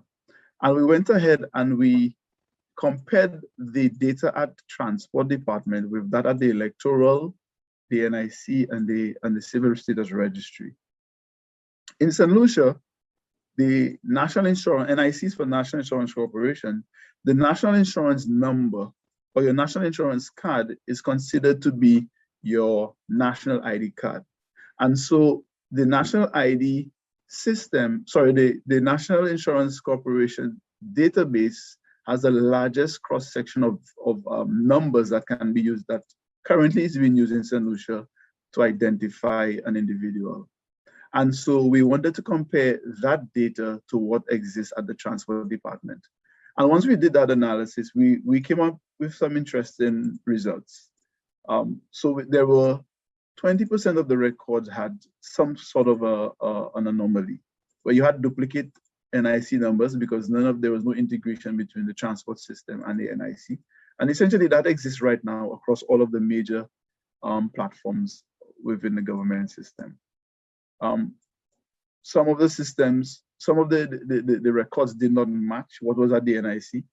And then you also had persons with one name with 2 NICs and 2 NICs to 1 name. So it was a lot of irregular data that was found there. And we had to find a way to more or less rationalize that. And so what we did after that, discovering that information, was that we went through a process of elimination within the platform. So we invited persons to register for a driver's license with the existing information. But whatever data that was irregular, it was flagged. And at that point, persons would be required to present the supporting documents to show any changes that may have existed outside of the system, and to also address any irregularities within the system as well. So this is an ongoing process. As we said, the Transport Department is our proof of concept, but it has taken us to another chapter, another phase in the project, where we are now about to roll out the National Authentication Framework. And the government, though we have had a change of government recently, but there had been plans to roll out the National Health Management System, National Health Insurance System. And essentially it would require persons to register for health insurance. And it is we see that as our opportunity to use our National Authentication Framework to assist with persons registering for national health insurance. And we know everybody wants insurance, so we think that in that way we will get a larger cohort of persons coming in, and then we will be able to get real-time information from them. But at the same time, we'll be able to also do a further comparison of their information there as well, It is the intention for us to also capture some biometrics at that point, but then the legislation is being worked on to facilitate that capability or capacity. In this phase of the project, we will be integrating with the Civil Status Registry. The land registry system, it is currently, we're currently negotiating and having some internal discussions for the implementation of that land registry system as part of the Caribbean Digital Transformation Project. And the Registry of Companies, ROCIP, is also part of the DigiGov platform. So one or two of the other foundational systems are part of the DigiGov implementation, which would be electoral and the Registry of Companies. So we will just be missing one national database, which would be the land registry, for us to have a complete integration with all of the main systems within the government or within the society that allows persons to really interact with government.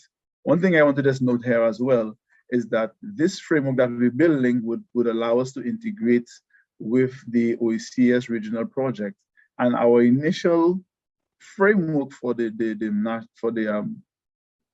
National Authentication Framework Identifier actually was based on the structure from the multipurpose ID project that came out under the IGRI project. However, there has been some changes there, and once we have the go-ahead based on the selection of a vendor on the OECS project, we will then be able to utilize that same framework so that there will be commonality there, and it will be an easier process for integration with the OECS system.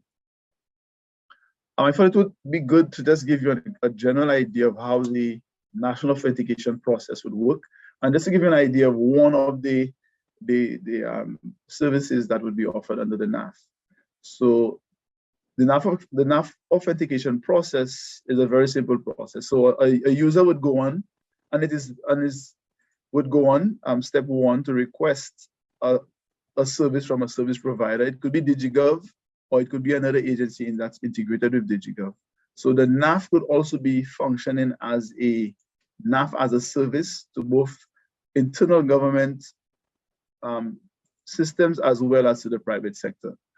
So once somebody makes that request to the service provider, that request for authentication is sent to the National Authentication Framework authentication server.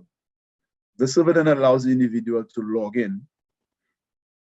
And once that is done, the person is authenticated by the server. And at that point, a token is sent to the service provider verifying the individual's identity. The service provider could also make a request for additional details on the user. And between step 5 and 6, there can be a loop here depending on how many services or how many resources that the individual has requested from the service provider. And once that is completed, step 7 takes more or less allows the service provider then grants that user access to the resources that they have made that request for. And so this essentially, by building the system that way, we are able to provide authentication as a service both to our internal stakeholders who are not part of the initial DigiGov project, but also to the private sector, to our banks, lending institutions, insurance companies, etc. I also want to just describe a change process under the National Authentication Framework. So if somebody makes a request to change their information, that information change would be done through the NAF. So any name change, address change, these things would happen through the NAF, and then the NAF would then propagate that information to the other service providers so that they can then update their systems. So all of the interaction for a user or a citizen or a resident or a visitor would resonate will be initiated, through the National Authentication Framework. So I'll go quickly to some of the expected challenges. Leadership, financial governance, budgetary allocation. I think we've all have had experiences fighting with the budget office, budget and finance for budget for our projects. The human resource capacity is very, very essential and very key. And this is one of the reasons why we're first looking internally to what skill sets that exist within government to rationalize and centralize our human resource capacity to ensure that we're able to meet the needs of our digital transformation process. Culture and change management, again, we know that by nature, human beings are resistant to change. However, we think through a lot of collaboration and discussion, persons can come on board and really be part of this process in a meaningful way. And we're actively pursuing our legal and regulatory changes that need to be done and to ensure that there are no impediments to the implementation of the platform. And just the environment, you know, COVID has taught us a lot in the last couple of years, in the last 18 months, I should say. And I think this digital transformation project, you know, has been so timely for St. Lucia. And one of the other main things that we want to focus on as well is outside of just what the platform brings for business continuity is how do we manage our data and where do we and storage of the data.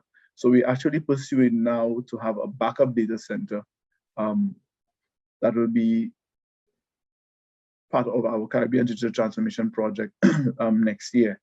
Again, this is so crucial as we move ahead. Political inconsistency, again, you know, that's something that's a real challenge, but I think we all face. You know, looks and we just had a change of government, and so, you know, I'm very anxious to be able to present this project to the government and to get their support and buy-in as we go forward. And some lessons critical to success. You know, one of the main ones that we focus on at this moment is, you know, the change management and how we align that change to the objectives of the project. You know, that's very critical. And we've seen over the last 18 months since we launched last year on the 25th of June, how critical that is, because the platform works, but, you know, from time to time, the types of issues that arise are because, you know, old habits die hard and people try to go back to some of the things that they knew from before. And so it is a continuous process, and that leadership there, you know, is at every level. When we say leadership, it doesn't mean that, hey, it has to be the Prime Minister or myself or the Permanent Secretary, but, you know, the persons within the departments, that leadership must be seen, and persons will have that buy-in to ensure that there is support and persons understand their role within the process. So moving forward, I didn't get a chance to speak about the SBA. The SBA is actually the Service Bureau Agent. And this is a concept that comes directly as a result of the project. And so we also have a concept of a grassroots system for a Service Bureau agent, where we're going to be more or less trying to create some employment through the platform. So it's not only about the value-added services where we engage the private sector to provide connectivity into the platform, but for an SBA, somebody can choose to learn all of the services that are on the platform, and they could now be a Service Bureau agent where they assist persons to apply for the government service within their own space.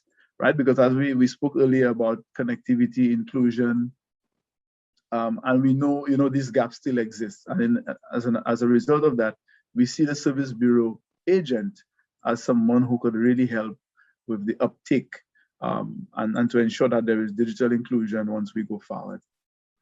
The National Authentication Office, again, as part of our governance process, we're going to have an office specific for persons to come in to register onto the platform and for them to get that digital ID that we speak about. NAF as a service, again, as we said, once we are matured and we have a critical number of persons on the platform, we will be able to provide this as a service to both our internal and external stakeholders. And we're looking forward to the opportunities once it lends itself to integrate with the OECS systems once this becomes a reality.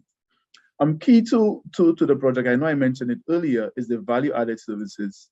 Again, this is a driver for the economic activity and just the digital economy that we speak about. And DigiGov will be the catalyst for that in many, many ways.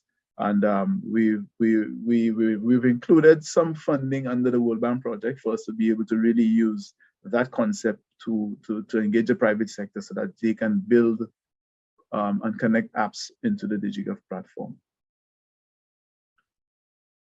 Thank you very much. Thank you very much, Marlon. This was a really, really interesting presentation. I have a number of questions and comments. Just before we get into Dr. Henry's presentation, I just want to comment on a few things.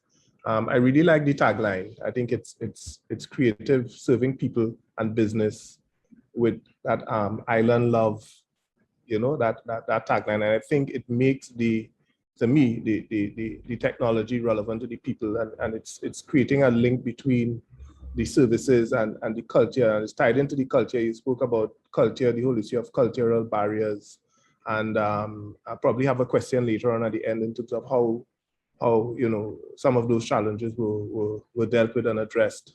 The issue of retooling, I think, is very important. I have a question on that. How you would have dealt with that, and just to end before we move into the next presentation, I really like the idea of the National Authentication Framework, because I think that's an excellent strategy for adoption and onboarding ID users and dealing with all the core issues, deduplication and all of those issues, and ensuring uniqueness and having that governance framework in place to deal with the core issues.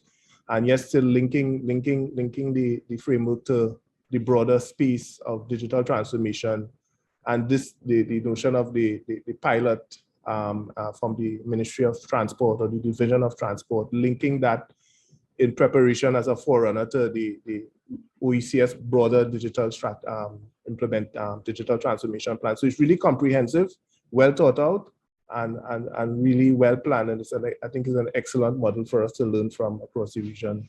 Very good, very good. So now I would ask Dr. Henry, Clarence Henry, to share with us the OECS. It's really timely to hear now about the OECS after we heard from St. Lucia. So Dr. Henry, the floor is yours.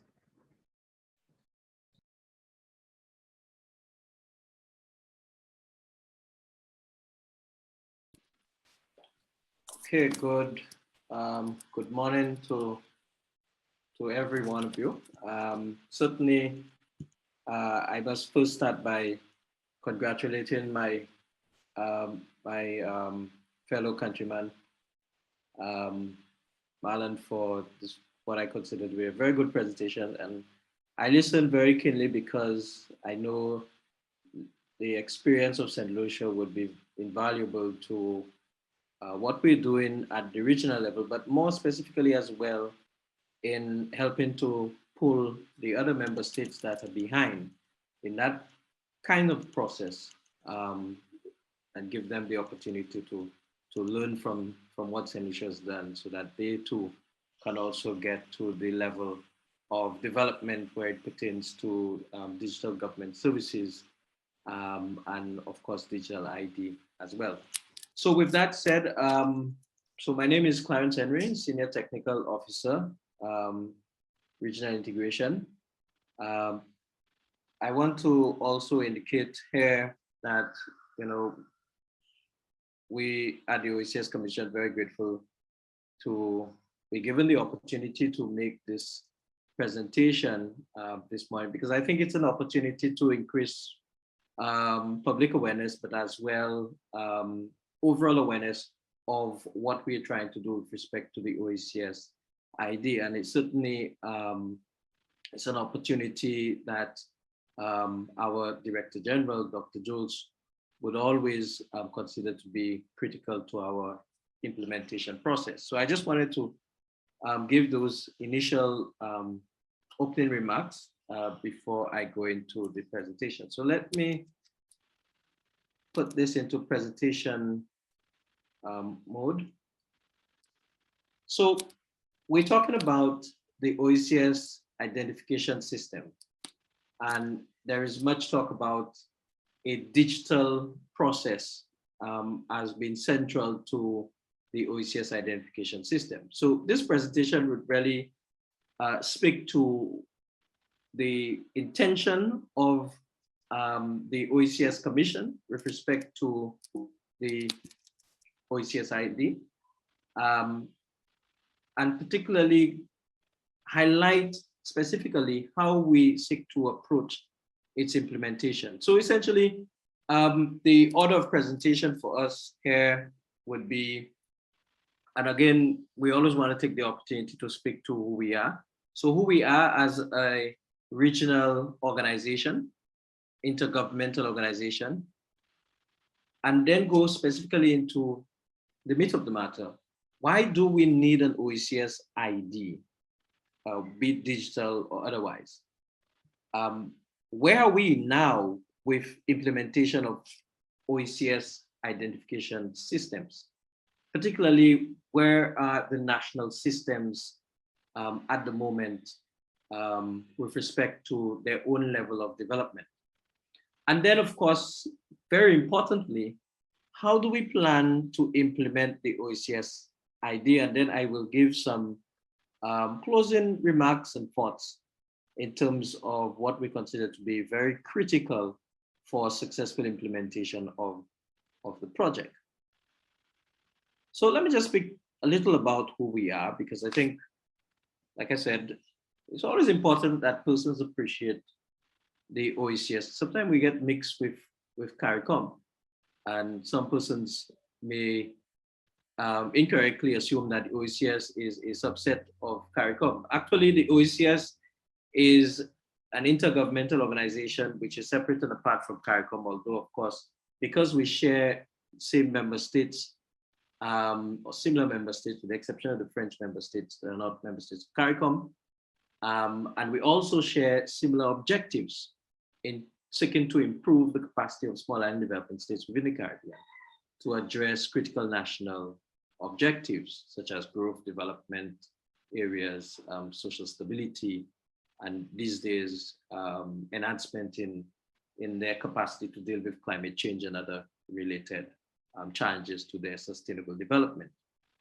So the OECS, the Organization of Eastern Caribbean States, established initially through the Treaty of Bastia in 1981 and continues through the revised Treaty of Bastia signed in 2010, which established the Economic Union, is really made up of 11 member states.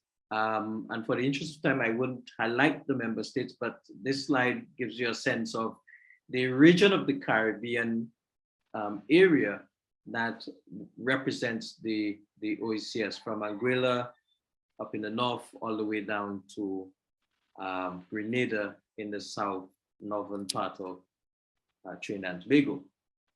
And just very quickly, often persons make the error that there is a difference between OECS and the Eastern Caribbean Central Bank. There isn't.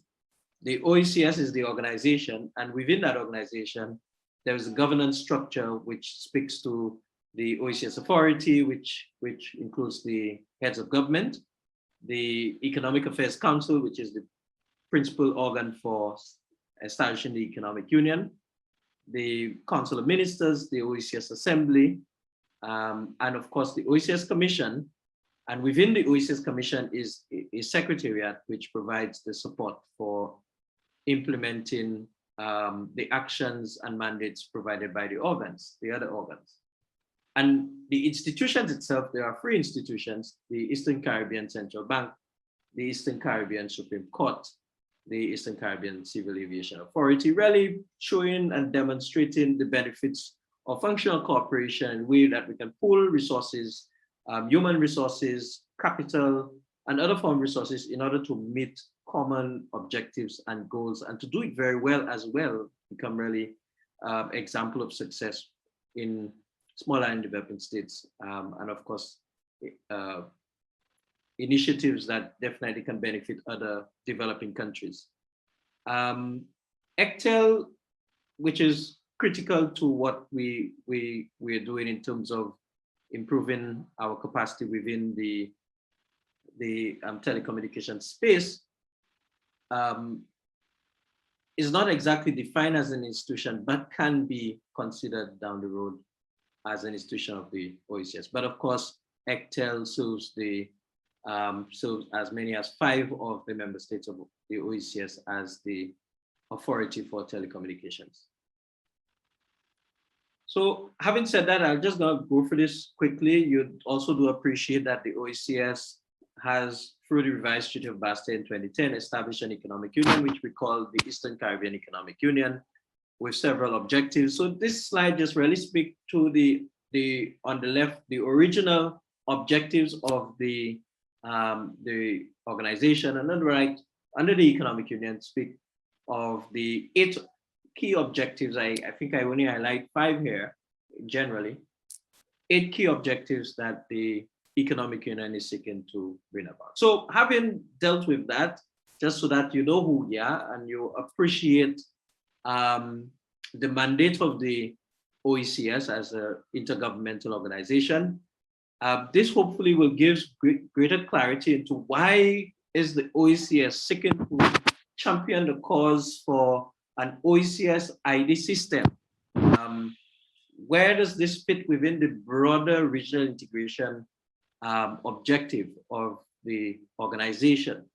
How does it really improve the capacity of the member states moving forward, especially in line with the desire to improve global competitiveness, in line with the desire to have increased economic growth and sustainable development, and improving, of course, access to broad social and economic services by the government. So let me first speak to the whole notion of the ID system.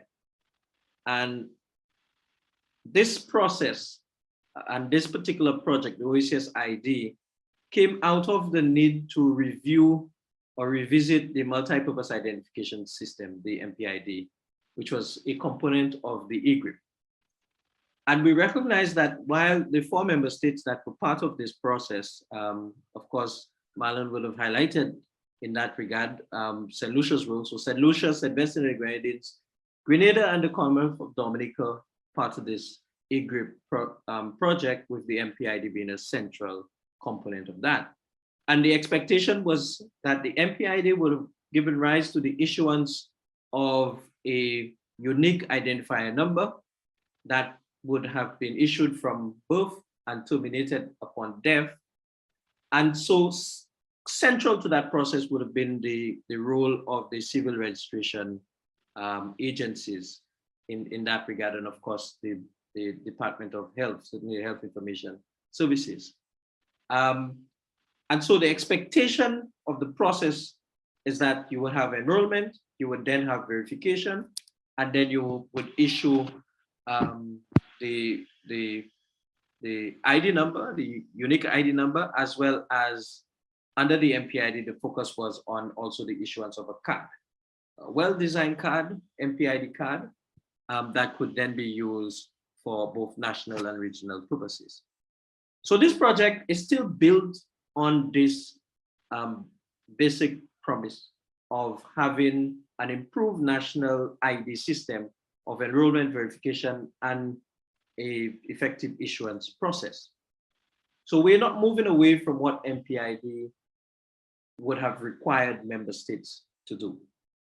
So essentially, this slide would highlight the expectation that we would seek to continue to support member states to build effective foundations for the identification of persons, with a focus on strengthening population registers or certainly resident registers of some kind, improving the functions of the civil registry responsible for ensuring that all the vital events of birth, death, marriage, divorce, etc., are effectively dealt with, which at the moment is in fact being dealt with by all of the member states that we are speaking about.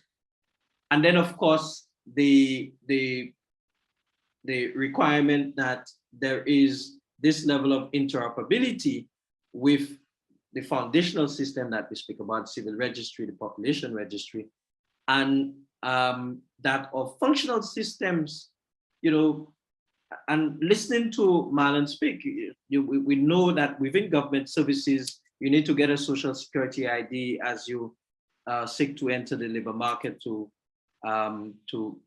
begin to build a career and to contribute to the economic activity from the standpoint of being a worker, gain access to a driver's license so that you can legitimately take advantage of the opportunity to own a car, to utilize the road services, to get a passport so that you are effectively able to travel across borders, to access social safety nets, and so on and so forth. So that's the expectation.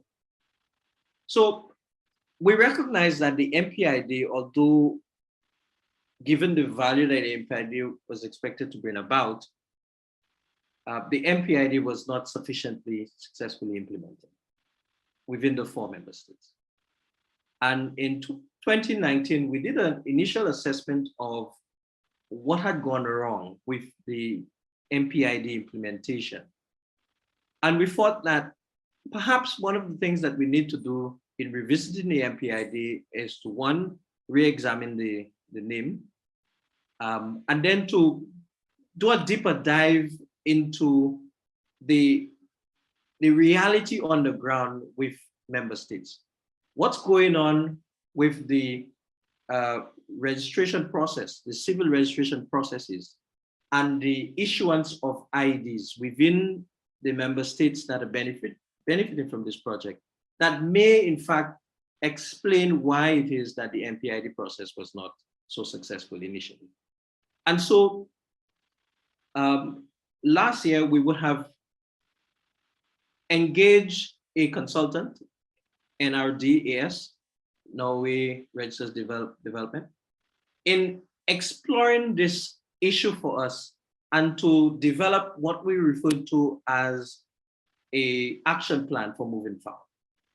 What NRDAS would have found initially, and this slide speaks to it, is that within the foundational systems, while there exists well-developed processes, the process had not been digitalized, that no population registry or residential registry had been in place, and that for sure, while we had under the MPID established what the unique ID number and structure would be, there was absolutely no unique number being issued, apart from, of course, in the case of Grenada, where there would have been some issuance, and St. Vincent and the Grenadines, where I believe about 5,000 persons would have been issued the unique ID number during the MPID process. It was also noted that we needed to explore more deeply the legal, policy, and technological reality on the ground. In recognizing that, one, there needed to be integration between the foundational systems and the foundational and functional ID systems, and that we needed to explore much deeper the whole issue of biometric, collecting biometric information. Though, of course, they recognize that countries, for instance, that are currently issuing e-passports, like St. Vincent and Grenadines, would be collecting some biometrics. But of course, that is in itself not connected with the civil registry process. And then we needed to explore where the legal framework is at the moment, in identifying that to be able to strengthen the ID system nationally and to create this regional project called OECS ID system, we needed a strengthened legislative framework. And I was very happy to hear Marlon speak about a lot of the work that they've done under DigiGov in exploring the legal framework and improving the legal framework in that regard. And I think this is one of the areas that are very critical to the success of this project. Notwithstanding the fact that under MPID, you had, of course, 6 pieces of legislation. Marlon would have referred to several of them, the electronic transaction, electronic crime, data protection, were all pieces of legislation that would have been put together under the MPID, but many of the member states would have either not enacted the legislation, or in some cases, you would have had enactment, but the legislation would not have commenced. And so effectively, many of the member states, the 4 member states that I'm speaking about, would not have advanced their legal framework. And I think St. Lucia would be one of the, among the 4 countries, the most advanced in terms of strengthening its legal framework for digital, for the ID system, for the digital ID system. Grenada perhaps not too far behind St. Lucia in that regard. And one last thing, the NRDAS would have highlighted the importance of governance structure, strengthening governance structure, because now you're not only talking about a national ID system that is being strengthened, but also the creation of an integration layer that would allow for interoperability across borders. And so consequently, there's need for strengthening the governance structure or framework that would allow for effective cross-border interoperability and sharing of the data on citizens. And so what is it that we expect the OECS ID then to do once we're able to implement that project? The OECS ID digital system are really about citizens, about residents, it's about families, it's about businesses. It's about how do we, across border, strengthen citizens, businesses, residents' access to educational services, to healthcare services, to land registry services, to immigration services, and I'll come back to immigration shortly, to financial services. One of the challenges we've had within the economic union is how do you effectively and with ease set up a bank account? Now that, don't get me wrong, is quite efficient in my view within the ECCU, the Eastern Caribbean Currency Union, part of course the OECS. However, many a times you have the challenge where persons are unable to move ahead very quickly because they need more than 1 pieces of ID. Now, what is the OECS ID system would do with the fact that the ID system will be built on the issuance of a unique ID that then captures other identification that will be issued to citizens and to residents over their lifetime. It would allow for just a singular use of an ID number to allow for access to, for instance, finance.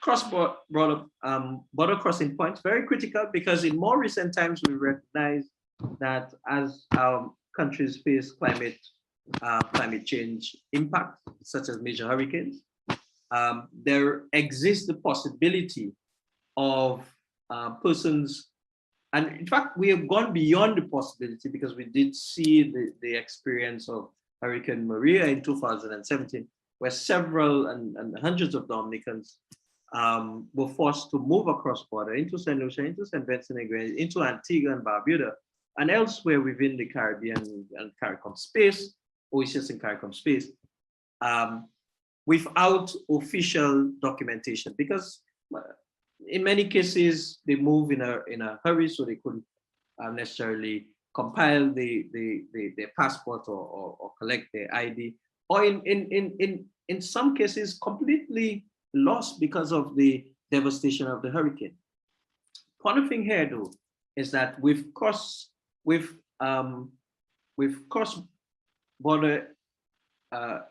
interoperability within the system, it is expected that in times like these, our immigration officials, our border officials will be better able to identify persons moving under distress situations or scenarios due to a climate change event or natural event that requires quick and swift movement from one of our member states to to the next.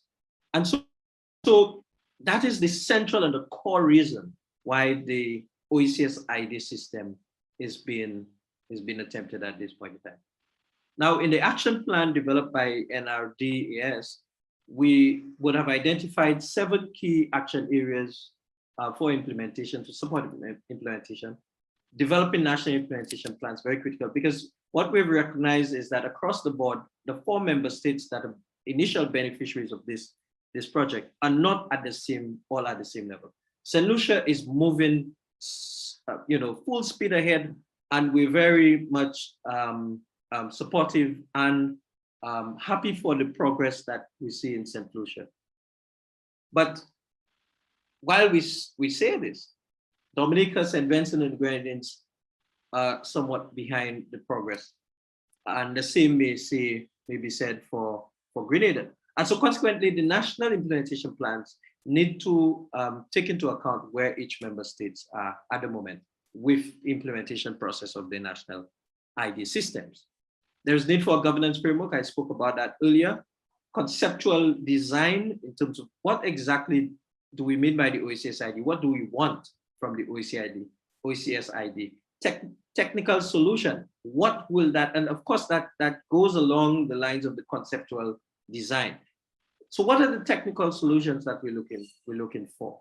The legal framework. So as we speak, we have in draft a terms of reference for a legal officer, legal legislative drafter or firm to support us in drafting what we call an OECS ID model bill.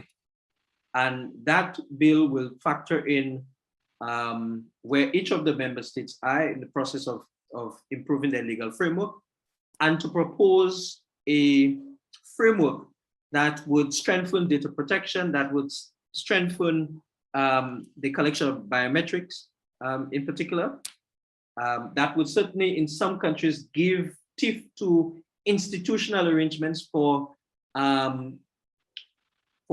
advancing ID implementation, as in some member states that currently does not exist.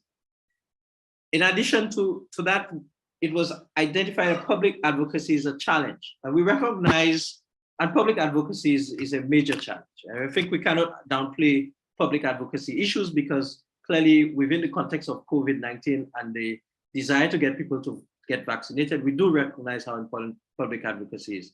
When we did the assessment of the MPID, and we asked the question, why was it that so few persons got enrolled in MPID? We recognized that one of the issues that faced member states at the time was the fact that the public did not appreciate or understand why it is I need to give my fingerprint to be issued and be enrolled in a system. What benefit does it have to me? In Grenada, when we did the assessment, people referred to it as a mark of the beast, and consequently would not support such a process.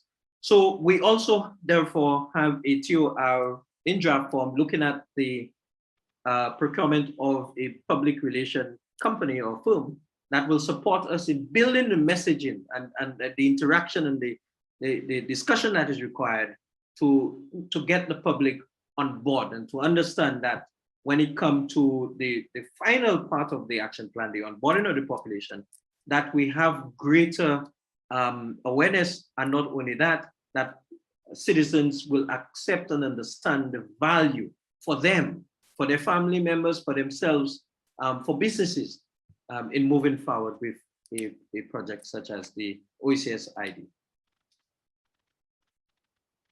So very quickly, that is conceptually what we're trying to do, building the national systems and then having a cross-border integration layer that allow for the interoperability of citizen information across the member states.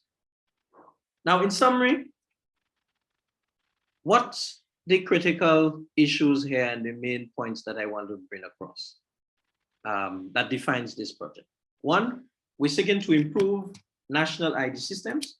We're seeking to strengthen the IT solution, but with contemporary IT solutions that meet the key OECS ID objectives, improves cross-border interoperability, open source concept, so that as we move along, we should be able to make the necessary upgrades to the system without challenges, include other member states to benefit from the cross-border benefits of the OECS ID system.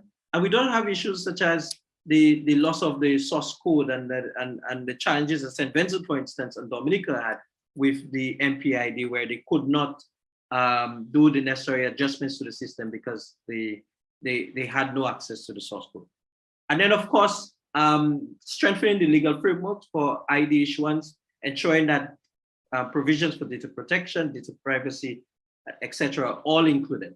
And above all, implementation has to be people-centered, and so extensive consultation of the expected benefits to be done, and ensuring that ultimately the system that we have allows for individual control of their data, which is very, very critical in moving forward. So with that said, thanks again for the opportunity to engage on this matter and to move swiftly to supporting the whole idea of increasing awareness on what we're trying to do with the OECS. Thank you very much, Dr. Henry, again, a really excellent presentation, really crystallizing the core issues here. I just want to say that I'll ask Marlon if he can come back on screen, please. Let's turn his camera on. As we're going to move into some feedback at this point, but just to say that the CTU, we have been in discussions, we are actually in discussions with the OECS, talking about the whole notion of digital IDs and ensuring that linkages are set up and established with the OECS and the rest of the region to ensure that the OECS ID is mutually recognized by other territories. So we're working with the OECS and we're working as well as beyond the OECS. And thank you very much for Dr. Henry for the clarification in terms of the context of the OECS, the structure and who the OECS really is, so that we have a clear idea of the role and how we continue. I think the CTU knows that, but I think across the region, sometimes it's really misunderstood. I like the idea of the OECS exposing the larger governance issues surrounding, and I think Marlon touched on that, the larger governance issues surrounding the implementation of national digital identity systems. And those things, it's not just the technology, a number of issues around that.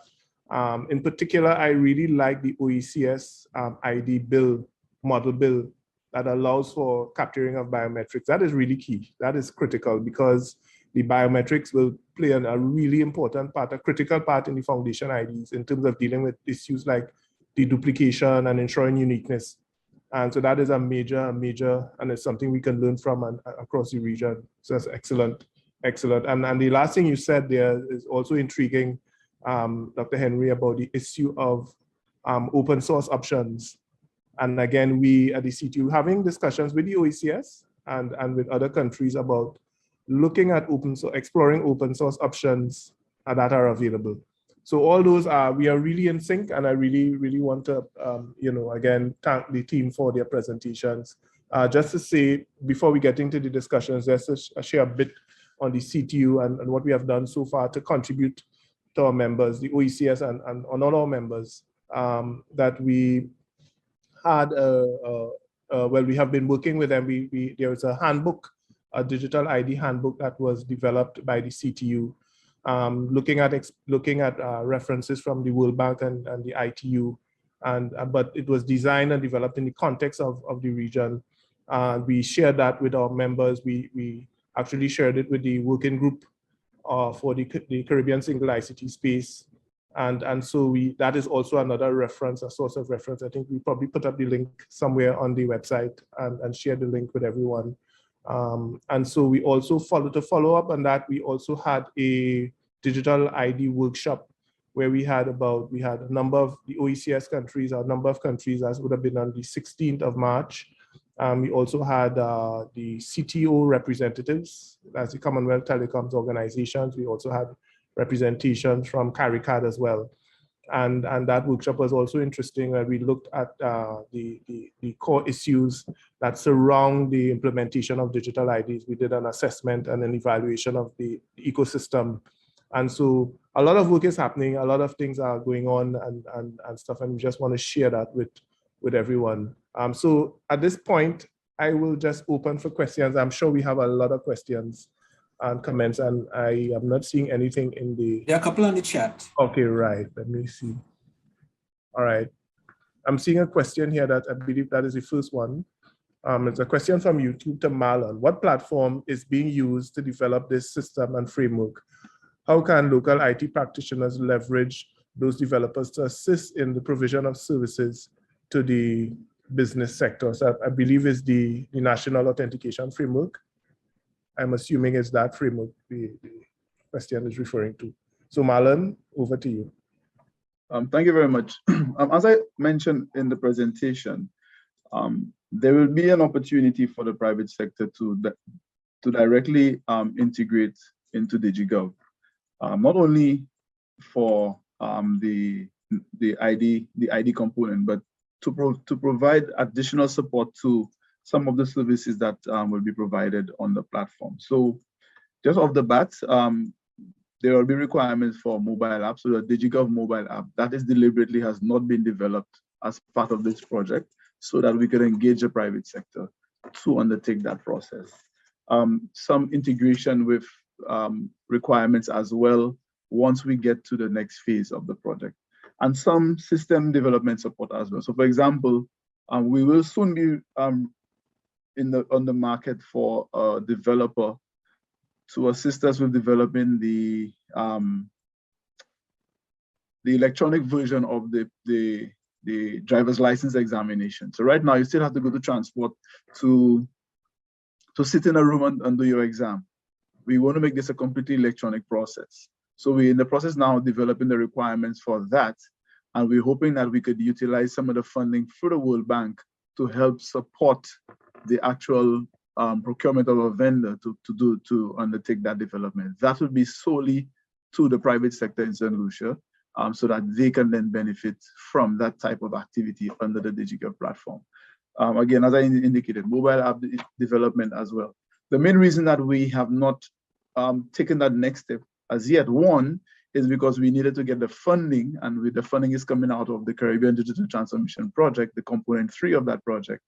And two, we did not have the number of services available on the platform at the point in time. So we now have 17 services on the platform. They are all transport driver's license related. The next step on the agenda is for us to have civil status registry services. So within the next 2 months, persons will be able to apply for a birth certificate, a death certificate online. And then we're going into the registry of companies where persons can register, etc., for business types of services. So once we have a critical number of services on there, we will then be able to engage the private sector so that they can plug into the platform. Yeah, I really like that, Marlon. I'm really excited about it. Pardon? If I might ask, is it a proprietary or an open source platform that is? You muted, Marlon. Yes, it's proprietary. However, it is very modular and agnostic. So we are able to provide a lot of integration, APIs, etc., onto the platform. Because the development requirements were specific so that we could allow for a lot of integration through specific APIs that will be provided to the private sector, depending on what the integration model is like or required. So even in the start, for example, moving from the old transport database to the new one, to the DigiGov, we had to hire somebody to do integration for us. That was done separate to the project team for the actual development of the DigiGov platform. So it is really a proof of concept that is going from cradle right up, from Genesis and integration. Yeah, and that's what I like, because you see, we have to realize that the entire region is not a homogeneous space. So we're not all going to have the same platforms and stuff. While there might be a focus on open source, or there might be a focus on a particular, approach. The thing is that we need to ensure that we have open APIs. Whatever we do and whatever we develop, those systems are interoperable and open and accessible, especially to, and the point I was going to make, to local developers, indigenous developers. So you can have, develop your local pool of skills and talents and develop the sector in a broader sense, the ICT sector. And so I like that approach, and I'm really happy to hear that that you're looking for developers to develop services, applications, right? And yeah, there's a space for developers, yes, firms as well, but there are spaces for experts, developers, the talent that we have in the region that we want to nurture, which would in fact redound to the benefit of the ICT sector. So excellent. We have another. Junior, if I could just add one thing to that as well. As part of our negotiations for the World Bank project, we also included a co-working space, and that is for us to also identify those skills that are out there that is unknown.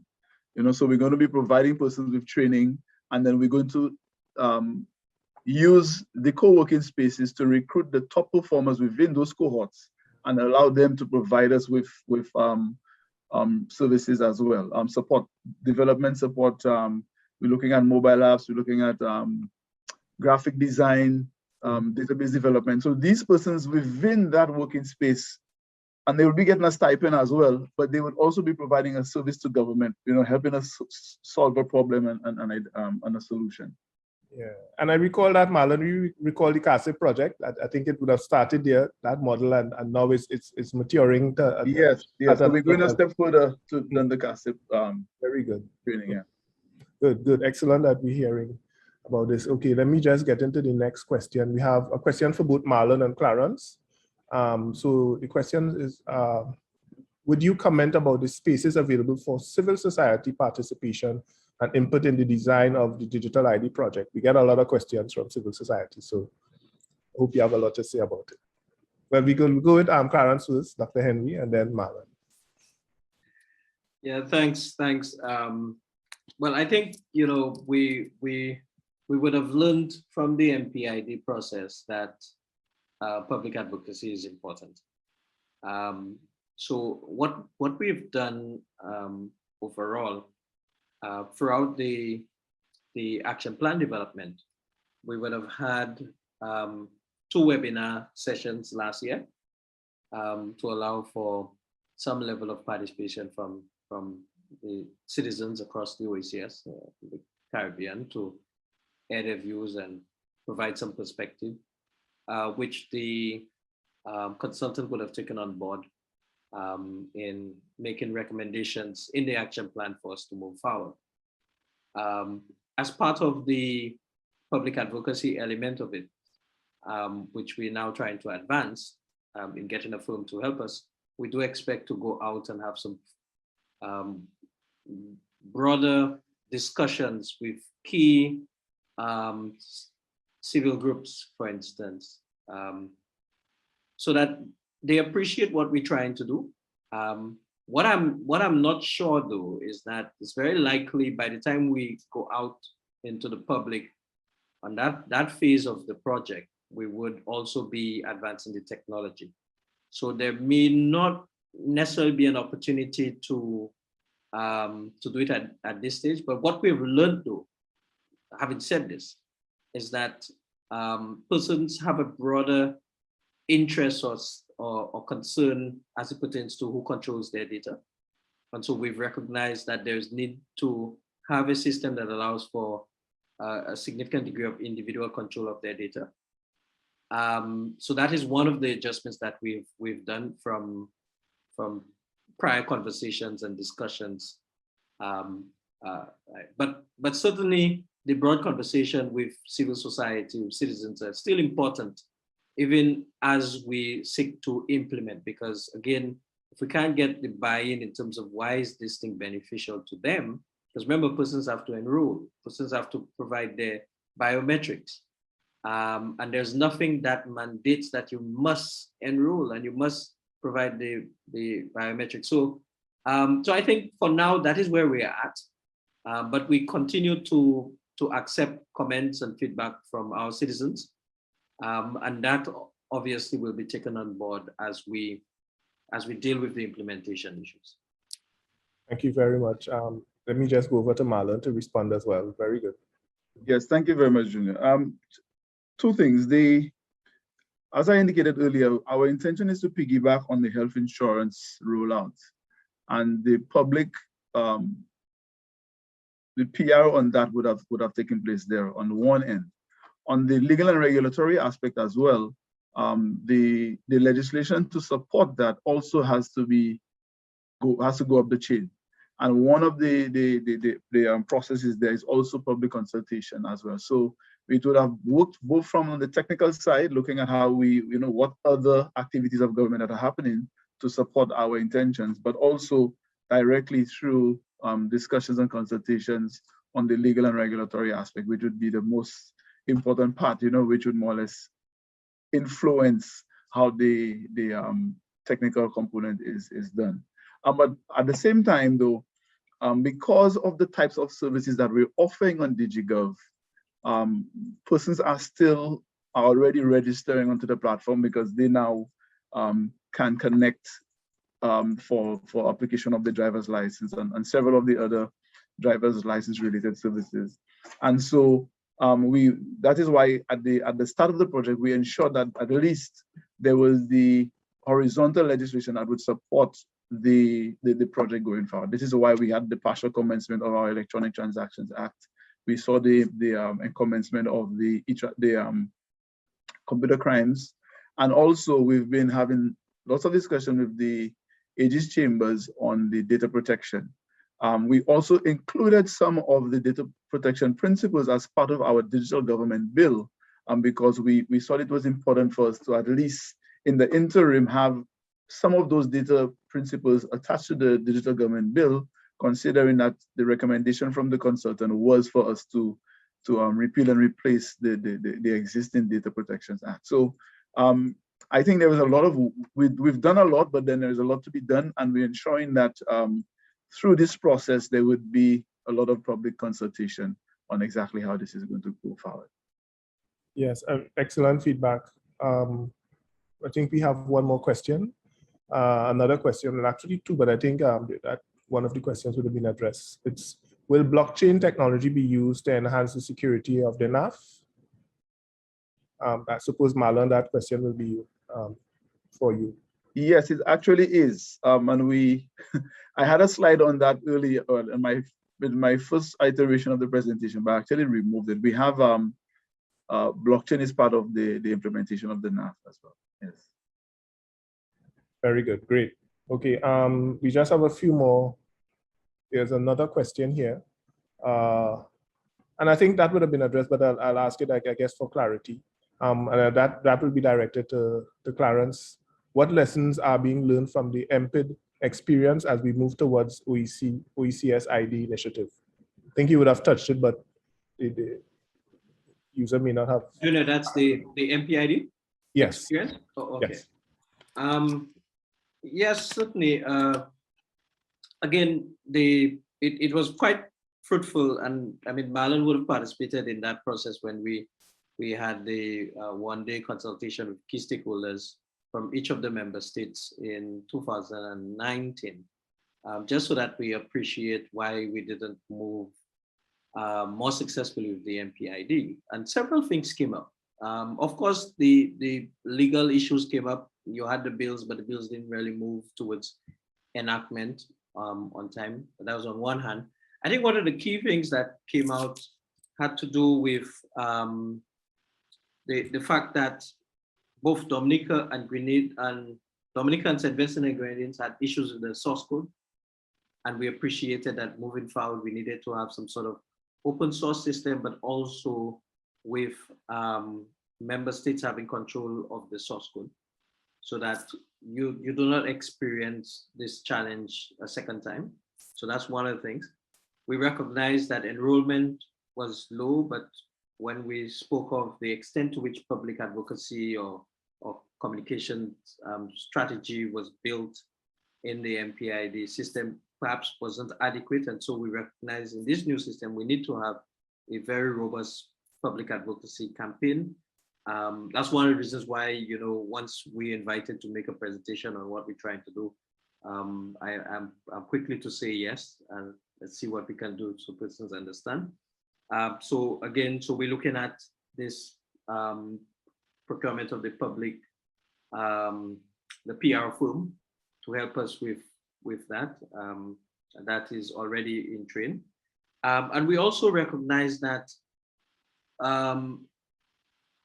beyond building a national system and having a unique identifier that's of course been issued by all of the member states, we needed an integration layer, because a lot of the talking around this issue was centered among the 4 countries. And we have 11 member states, 7 protocol economic union, but 4 associate member states, the French territories as well as Anguilla and the BVI.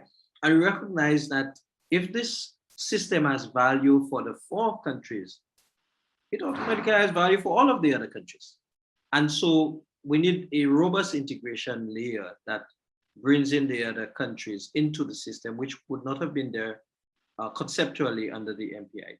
So I think these are the key differences, I would say, and what we've learned from MPID implementation. Very clear. I realize Nigel has his hand up, and I know we're out of time, so I'll hand over to you and you'll ask your question.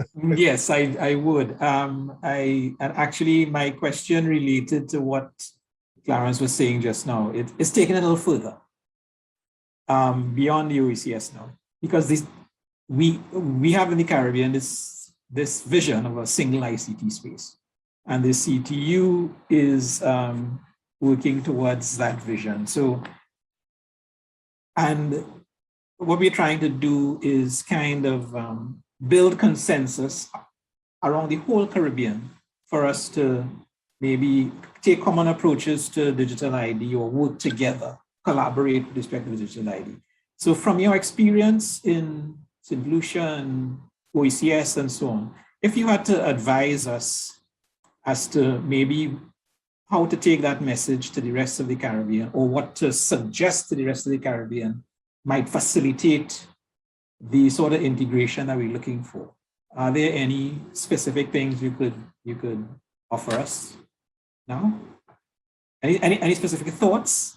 Whether it's an approach to a technology approach or whatever, a legal approach, anything at all, just keeping in mind that single ICT space vision. Yeah, well, I will probably start off with something that is not novel in a sense. I think we recognize that the legal framework defines a lot of things that we're moving forward. And so, for instance, where we have started with a model bill, that can easily be applied to any of the other Caribbean countries. You just pretty much apply to your local situation, but the core elements of the bill would remain the same. So that's the one thing I would suggest from the standpoint of a legal standpoint. The other thing I think, and integration processes, I think a lot of it has to do with messaging, because there are a lot we can do, but part of the challenge is political will to get it done. To get that ICT space, effectively implemented, you need to get the member states, the governments, to believe that it is useful for them now, and that it is part and parcel of their critical response to the current environment. And I think there needs to be an appreciation that creating one single economic space is beyond just that of a treaty. It's about access. How does someone in Trinidad and Tobago access services in Antigua and Barbuda within the CSME? And the same applies to all the other member states. We need this sort of system that allows for greater access. And with greater access, you will have greater involvement in the economic arrangement, and potentially each member state will see greater economic benefits coming to them. So I think so the messaging, I think, is that maybe the first part of it actually beyond the legal, so that one appreciate why do it? Why is it important to do now, as opposed to several of the other national priorities and maybe regional priorities that we have? I think messaging is critical to move forward. Any other thoughts, Marlon? Yes, well, I fully support what Clarence is saying. But if one of the things that I also think is that we must also show the value to the stakeholders, and also try to meet them where they are. So this is one of the reasons why the proof of concept on our project is the driver's license platform, because the majority of your citizenry that interact with government wouldn't have a driver's license or have a requirement for a driver's license. And St. Lucia is particular we have a phenomenon here where plenty young people, that is their first course of action, is to apply for a learner's permit to get a driver's license. And so we saw that as identifying a high valued service, and then using that high value service against the need of the citizenry to really engage them and to get them on board. And this is why we see in the level of usage and uptake of the platform. I can give you some quick stats. We have over 6,000 persons registered at this point, with over 20,000 transactions, with only 17 services. And the majority of that would have been for renewal of driver's license, and as well as the application for permits as well. We see that as one of the other things. One other aspect as well would also be to develop credibility throughout the process. The credibility aspect is very, very key. And one of the things that we've done, again, just through that credibility that we've been able to develop over the last 18 months, is to the point now that we're about to launch our digital vaccine certificate for St. Lucia.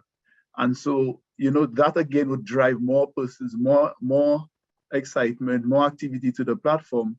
And that in itself would help drive more buy-in. So when we come to the point where, hey, the national authentication framework has to be implemented, the biometrics would be a component of that. Persons would have already, through that goodwill that we've developed over the last couple of months or a year and a half, to see, okay, this is a legitimate process. This is a legitimate system that the government has put in place, and I can trust it. And so I think that would resonate across the region, across the island individually, but then, that would also allow for persons to be more comfortable in sharing data with government. Yeah, I think Clarence mentions in Grenada, it was, some people say mark of the beast and all of that. Yes. COVID is the mark of the beast as well, so, the messaging is so important, and the credibility has to come forth. Yeah. Yes. All right. Thank you very much, folks. Junior, Marlon, and Clarence. Thanks for this session. I think it was quite informative, and it takes us a bit further along the path that we want to tread in terms of digital ID and regional integration. Is some of the thoughts I think we can take into account when we making some policy proposals and in our internet governance policy framework and so on. So we are really a little past the lunchtime, the scheduled lunchtime. So I think I'll leave it there for the time being. Let me just say thanks to all the presenters this morning, in particular the four from A4AI and yourselves as just thanked. Invite you as well to come back this afternoon, and we'll restart at 1:30, this is scheduled time, where we will hear again this afternoon from the internet organizations. In particular, ICANN will feature this afternoon, the Internet Corporation for Assigned Names and Numbers, telling us about some of the current issues before them, that especially the ones of Caribbean interest, where input from the Caribbean would serve our best interest.